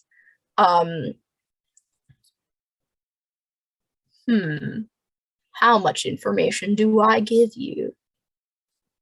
It was only 15. Yeah, so yeah, there's no blood, like I said. There is like, like the vertebrae, like where like the spine would be connected, to the head. Though it does look kind of like a little bit more brittle than bone really should be in a humanoid creature of this nature. And the inside, like it is sort of like a strange texture matching, kind of like the feeling when you touched it, but you're not really sure what to make of it in this moment. It doesn't disappear or anything, so it will be there. And is that it? Yes, it is. I Okay. will say, like, right at the window, I'll go, nice birdie. As you see Curtis standing next to you again, looks almost taller, and the hair on his arms and neck is noticeably thicker. And he just says, "Thanks." Cool. It's not scary at all. Not at all. Okay. Then we come to the NPC turns. First, I will deal with the priest. He does consider your urgency to hide. Given that you have demonstrated skill in combat, he will halfway listen to you. So instead of like trying to like snake them through the the aisles, he'll make his way like across the the room kind of as fast as he can. He'll dash into like a supply closet of some kind, and you can like hear him sort of shuffling around in there, but he won't come out during this turn. And then facepalm. What can I say? As for the zombos, we've got 3 left, all of which are down-ish, 2 of which will make their way up, and they will, I guess, trail toward that closet that the priest ran into. But like they're so much slower than like Frog Hop that they're not even close, and they're gonna have to pass you on the way.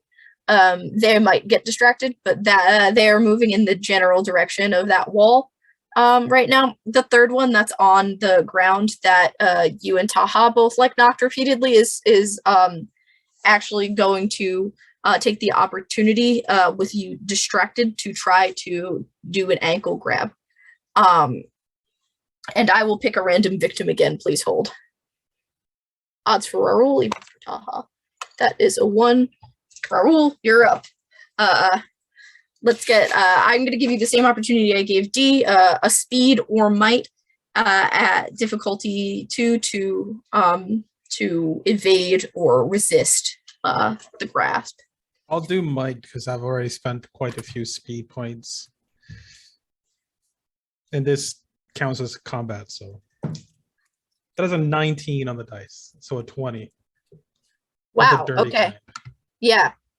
All right. Let me give you a little bit more. I have to think of what. So you kind of just like get a sense, and you're picking up on the same thing that Taha did at this point. That these things aren't trying to like eat you in the sense that a lot of like zombie media is, and like scary stories that parents tell to their children are. It's trying like to turn you, and that's why they are persistent in following signs of life and kind of not too dead set on anything in particular, because it's not about what, it's not about who, it's just about performing the task. And you do manage to evade it. You kind of like figure it out, and you get this feeling, and you can like get like away from it a little bit. So you got no problem there. Sounds good. That was the NPC turn. So then it's Taha's turn then. So the one on the ground was kind of like near me, was kind of like skittering away, trying to get. Yeah, well, it had made it like maybe up to an elbow, and it tried to get Raoul, but Raoul, was like absolutely not, and evaded its grasp. And there's one other one in here that is also on the floor. There are two more One that are dinosaur? in here currently making their way across the room now because they have gotten up. Okay. But like they are actually like on their leggies instead of They are walking, our little yes. floor friend. Yeah. I'll go up to and the one that I was blocking the window for it. How many more are outside? Are there more? outside? They got torched. They're done. They got okay. torched, and then Curtis beheaded the one that didn't get torched. Right. So yeah, I'll go up to I guess the unhitted one. Is one of them unhitted? Of the two. Actually, they've walkies. both been hitted. I'll just dealer's choice. I'll hit one of them. Okay. The closer one. Yep. Yeah. Totally. Yep. You're using the baton. Yeah. Okay. I got a 17. Wowie! That does great. You have more confidence after your previous successes. You kept that one down. You got the one out of the window. You figured out some of the stuff. Like, this is actually going really well for you. Maybe you should have been like a contract mercenary. You have like a whole career in this now.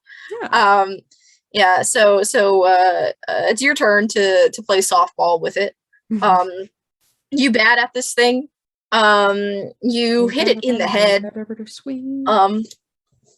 Yeah, you hit it in the head, and the head kind of caves in a little bit, and then comes back out again just slightly. It is not nice looking. It's pretty icky. It gets that one's attention, but there's a very clear disillusionment, disorienting from being hit in the noggin from it. So you've done good damage there. Yeah, I'll say. Even though it's the same amount of damage, because that's how this game works. But targeted damage. Targeted damage. Raoul. Hello. It is your turn. Da. So the priest just went into one of the side rooms, right? Just making a ruckus. What did you? Wait, what did? He's currently in the closet. He's getting something. I've been there before. But he's drawing the attention of the zombies that remain inside, correct? Well, one of those has now turned to Taha from Taha hitting it. And the other, there's one that was on the ground that tried to grab you that has been near you this whole time, and there's one that is still approaching the closet. Oh, I'll just pull my sword and just stab the guy on the ground. Just kind of nonchalant execute him because like he's That's- being a pest. I think I'm gonna give you the you've been on this guy over and over again. You're stabbing him and he's on the ground right there. I am not gonna make you roll. I'm just gonna let you take it. Enough That was a 16 of on that the guy. dice anyway, so it's All right. Yeah. You got it. Sword goes through, Oh god, comes stop. out clean. It finally stops moving, twitches a little bit until it subsides. Hey, priest is in there. We have to deal with that one quick. That's my turn. Okay. Curtis. 2 zombies remain. Curtis is gonna. What'd you say? Said 2 zombies remain. Fun. Curtis is gonna sort of, after Raul says that the priest is in there, and will sort of turn and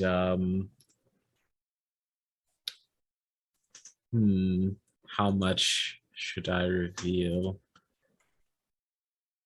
Has one of the Zambonis, the crickety cracks, on the way to the priest's side room? Like, is there one of them still up on the way that I'd have to go to get to the priest? Yeah, because one of them is heading in the direction of that still, and the other one kind of turned attention to Taha. Awesome. Great. Fantastic.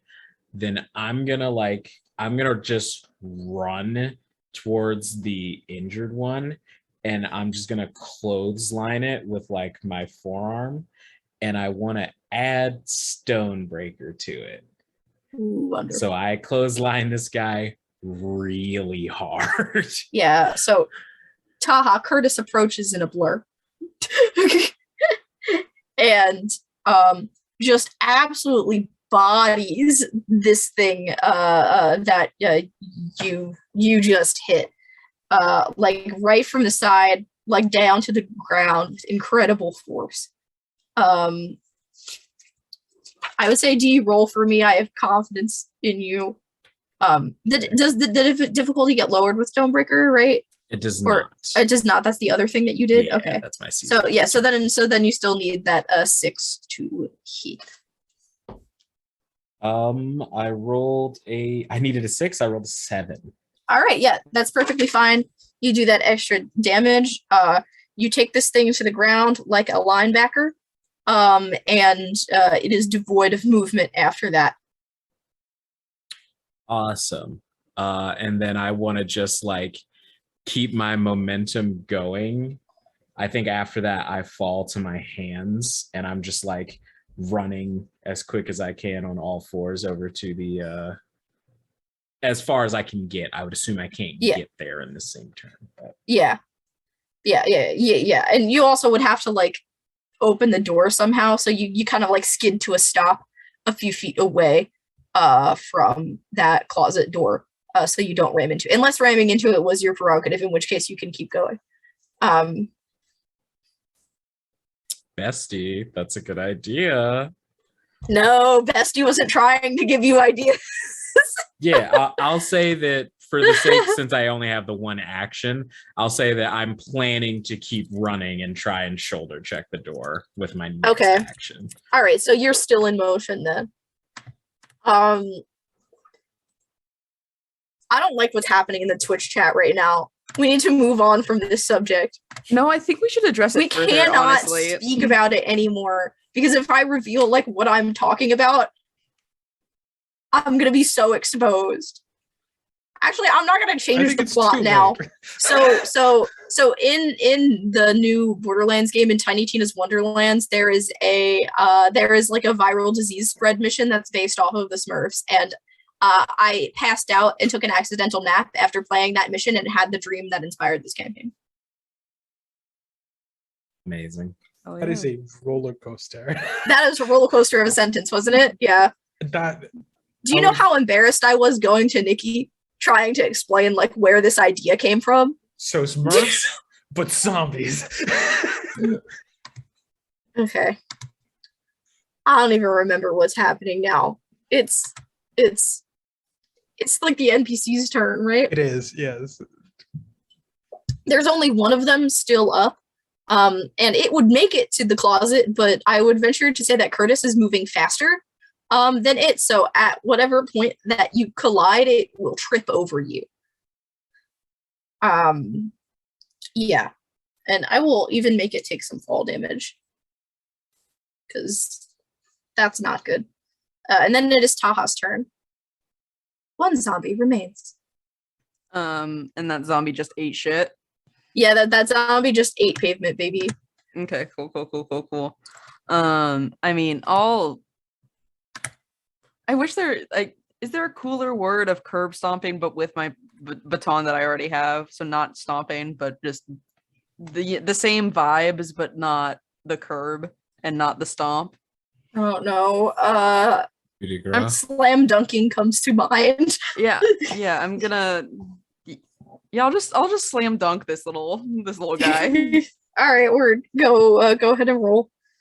Can you either of you move so I have any desk space? I'm having to hold my keyboard. Then you'll have personal space, Becca. Don't be Cats. silly. The problem started when you thought it was your desk. Yeah. Tizzy, stop eyeing the die. You're not gonna play with it. I got a 14 before she started to knock it away. Okay, yep, that is more than enough. This continues. I opened the wrong tab. Yes. Your success trend continues. You see it eat shit, and you take the opportunity. You slam it right where the skull meets the neck, and it is done. It is done for. It's all that anatomy knowledge. I know. Is that the first time you've ever killed something? 100%. Taha has never killed anything before. There you go. You could have like the internal moral debate about whether or not you just killed something because it was kind of already dead. Oh yeah, I continue the entire debate that the college students were starting to make me think about. Uh-huh. Mm-hmm. All right. So with that, combat has officially ended. Taha has a crisis. That'll be every episode if I have anything to say about it. Hey. Yeah. The priest, upon like hearing like the lack of fighting noise, all of a sudden reemerges from the closet. And it looks like he was arranging.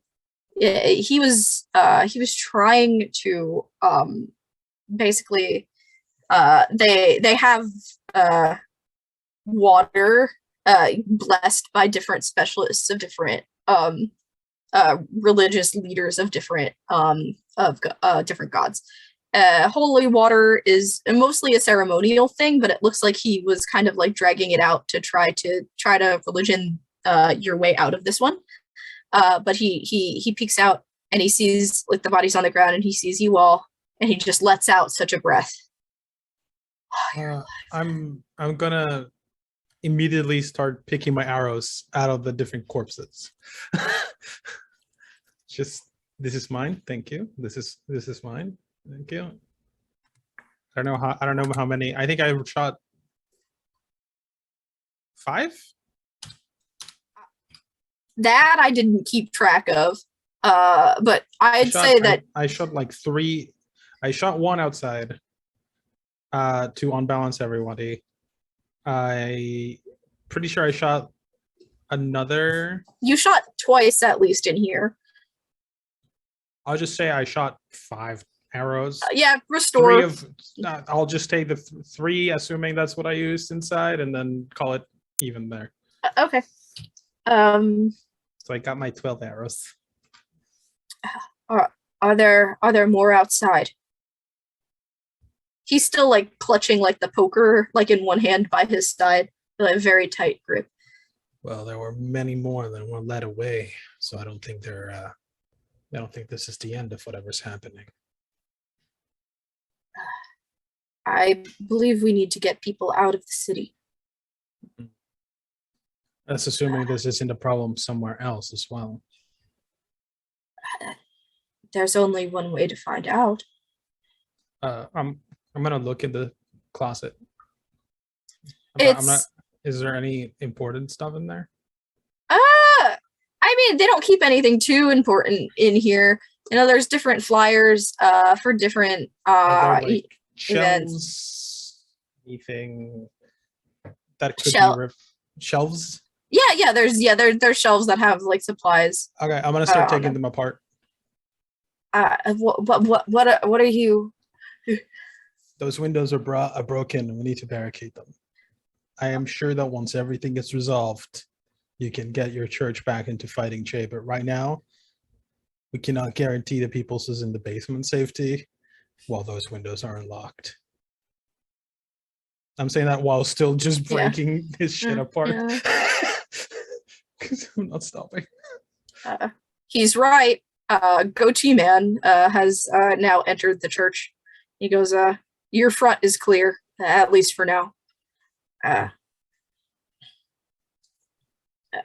He's got his big old bag, and he sets it down and digs through it. It's not like it's packed like in a pretty organized way, but it's like so like full that it's like he has to like weasel around and stuff. But he takes out a screwdriver and hands it to you, Raul, to help you take the shelves apart. I mean, I imagine I assume I have some level of wood carving tools on me anyway from making my arrows. I'm a wood. In which case, he can use his own to help you. So I'll just give him back the screwdriver and pull out like a one of those small axes for being able to the woods personing, and I'll just. I don't know. I don't know if I have an axe for as per my crafting stuff, but I'll pretend that I do, and I'll just hack away. All right. I suppose in the familiarity now, Father R will address Curtis. Be like, well, what do you think is our best option? You should be in charge here, after all. Curtis is like standing noticeably like half a foot taller at this point, and the fingernails are hardened and sharpened and longened a little bit.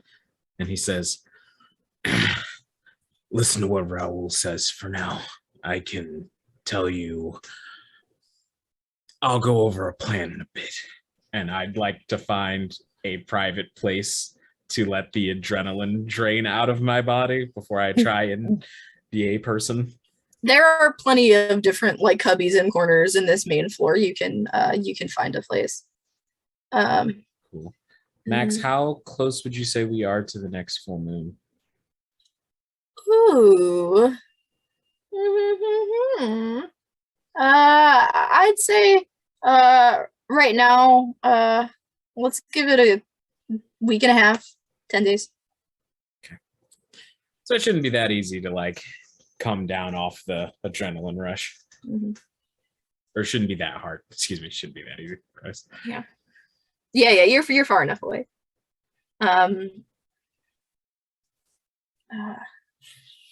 And Mixed Taha, are you all right as well?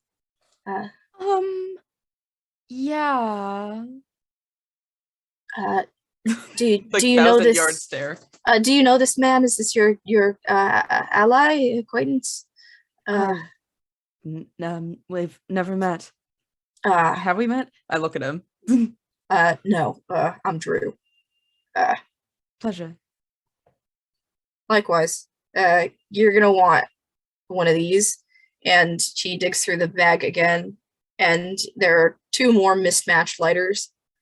How did you discover this? I mean, happenstance or... You light a person on fire, it doesn't really work out too well for them, so I figured it couldn't be any better. It ended up being much worse for them. They stink like hell when they burn. I figure it must be bad for them. I'm gonna ignore the part where you seem to have experience lighting people on fire. So, and I will just accept this. Thank you. Not people.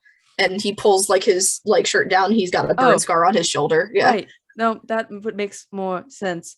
I'm gonna get the bodies out of the church. Uh, I'll help you with that, and if there are people in the basement. I guess we can figure that out while we move. Mm, mhm. And with that, I think that I will close the episode, and we can figure out what those discussions we have about moving forward are before next week. For right now, let's do some outros and let's plug some stuff.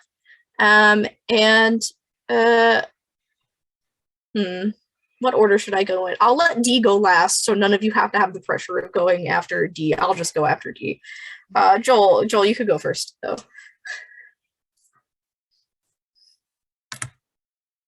Sorry, I'm also on mod duty. How to write the commands. Hi, I'm Joel. I typically go on the internet as Shadow Ace. I'm pretty much everywhere these days.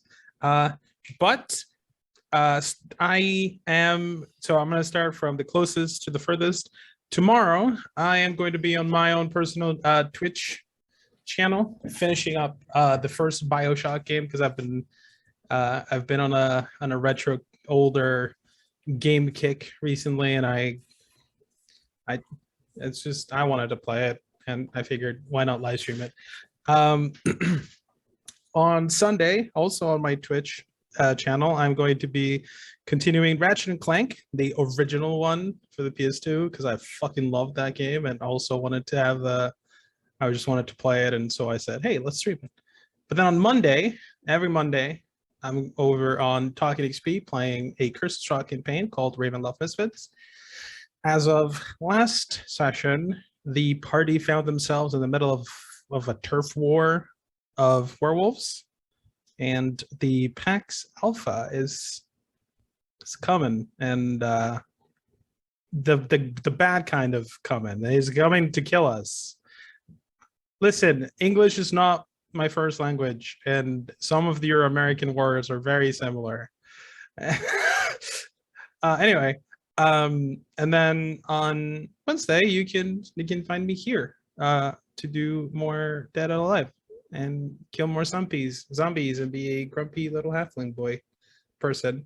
And apart from that, you want to keep up to date with everything regarding that. You can find me on Twitter at ZedXShadowAzeXZ, where I keep updates on all the other things that are not streamed, such as my learn to play games that I run. I run TTRPGs for players who have never played that particular TTRPG before.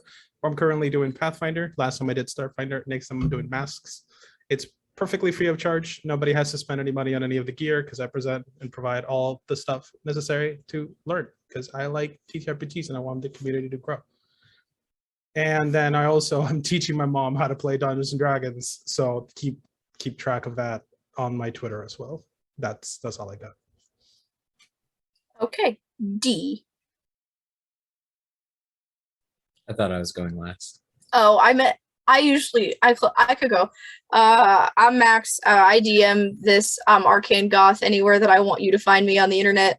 This is the only show I have right now. I kind of want to do something else. I really want to play D&D. I have a character. I just You want to be in the D&D game? let me in. I have long plots. Please. That's all. 1 to 20. Okay, go now, D. Nope, Okay. still not D. Hello, Becca Oh, is I here. thought. Oh, Becca, Hello? go. Oh, Max. I thought Sorry. we shared so much together. I know. I thought you were always gonna romance my characters, and this is what I get. I'm sorry. I'm tired. Well, you gonna say this stuff now? No, because my cats keep pressing my mute button. Oh my god. I live in hell. Get out of my desk. Hello. Like, why do they keep muting? Hello, I'm Becca Morgan. You can find me anywhere that I'm worth finding at Cool Armadillo, either with the 0 as the final O or not. On Saturdays, you can find me in 2 different places. One is any podcasting streaming app for my podcast, Unlikely Adventurers, where I just hornily talk about the green M&M. That's really all there is to say about it. what's the other thing? Also on Saturdays, you can find me at 7 p.m. Eastern Standard Time, 4 p.m. Pacific at twitch.tv/GammaZilla Kong for Shadows of Sharn, where I play Galen Lore Morales, an aspiring detective in the big city. And we just got done solving a case that had the Lord of Blades in it. Ooh, woo. Yeah, so that's it. Okay. I'm sorry. It's fine. And no, I understand. It's because I went out of my normal order. Because I usually Sure. go backwards order. It's true. Fine. I'll just cry. I'll just cry myself to sleep Okay. tonight, Max. I It's see okay. how it is. Yeah. It's fine. Don't Mhm. worry. Go ahead. Okay, I'll do my thing. Good evening, my lovely children of the dark. My name is Dee. Thank you so much for joining us. I have been bringing you Curtis Aloysius Walls by courtesy of his parents. And yeah, I do all sorts of things on the internet. I'm a streamer, musician, voice actor, and I'm also, once again, a professional GM. So starting in July, if you'd like to play a Magpie game in the Magpie Curated Play program, I am once again offering my services through there. If you'd like to be a GM of mine, or a player at one of the tables I GM, rather. On every other Tuesday, we're currently on hiatus, but you can catch up with all 10 episodes of Through Hollow Flames, a D&D 5e homebrew game that I run on all your favorite podcasting services. On Mondays, you can find me every other Monday, that is, over on Neon Lights RP, where I play DJ Green, a Bruja who is single-handedly propping up the music industry on his spine, much to the adulation of most of the Toreadors. On Wednesdays, obviously, you can find me here for the next exciting episode of Zombie and Pals. And on every other Friday, you can find me over on Gut Punch RP, where I play Lady Liliana Paltain, the Nightmare, in a fun campaign called Darkness Rising. And who knows, you may see me over there in the future to do some other stuff with a character that I might be putting together.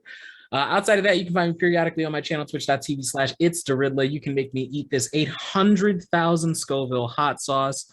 And all you have to do is show up and like give me a smooch or something. I don't know, fam. I am I'm trying. the I'm reigning, trying. retaining TTRPG champion, but since I don't have my belt with me, Karma will just say hello. And that's me. Thanks to everybody for watching. Thank you so much, everybody. Come back next week to see what the plan is now that we're barricaded in the biggest temple in the world. Good night. Don't let the zombies bite.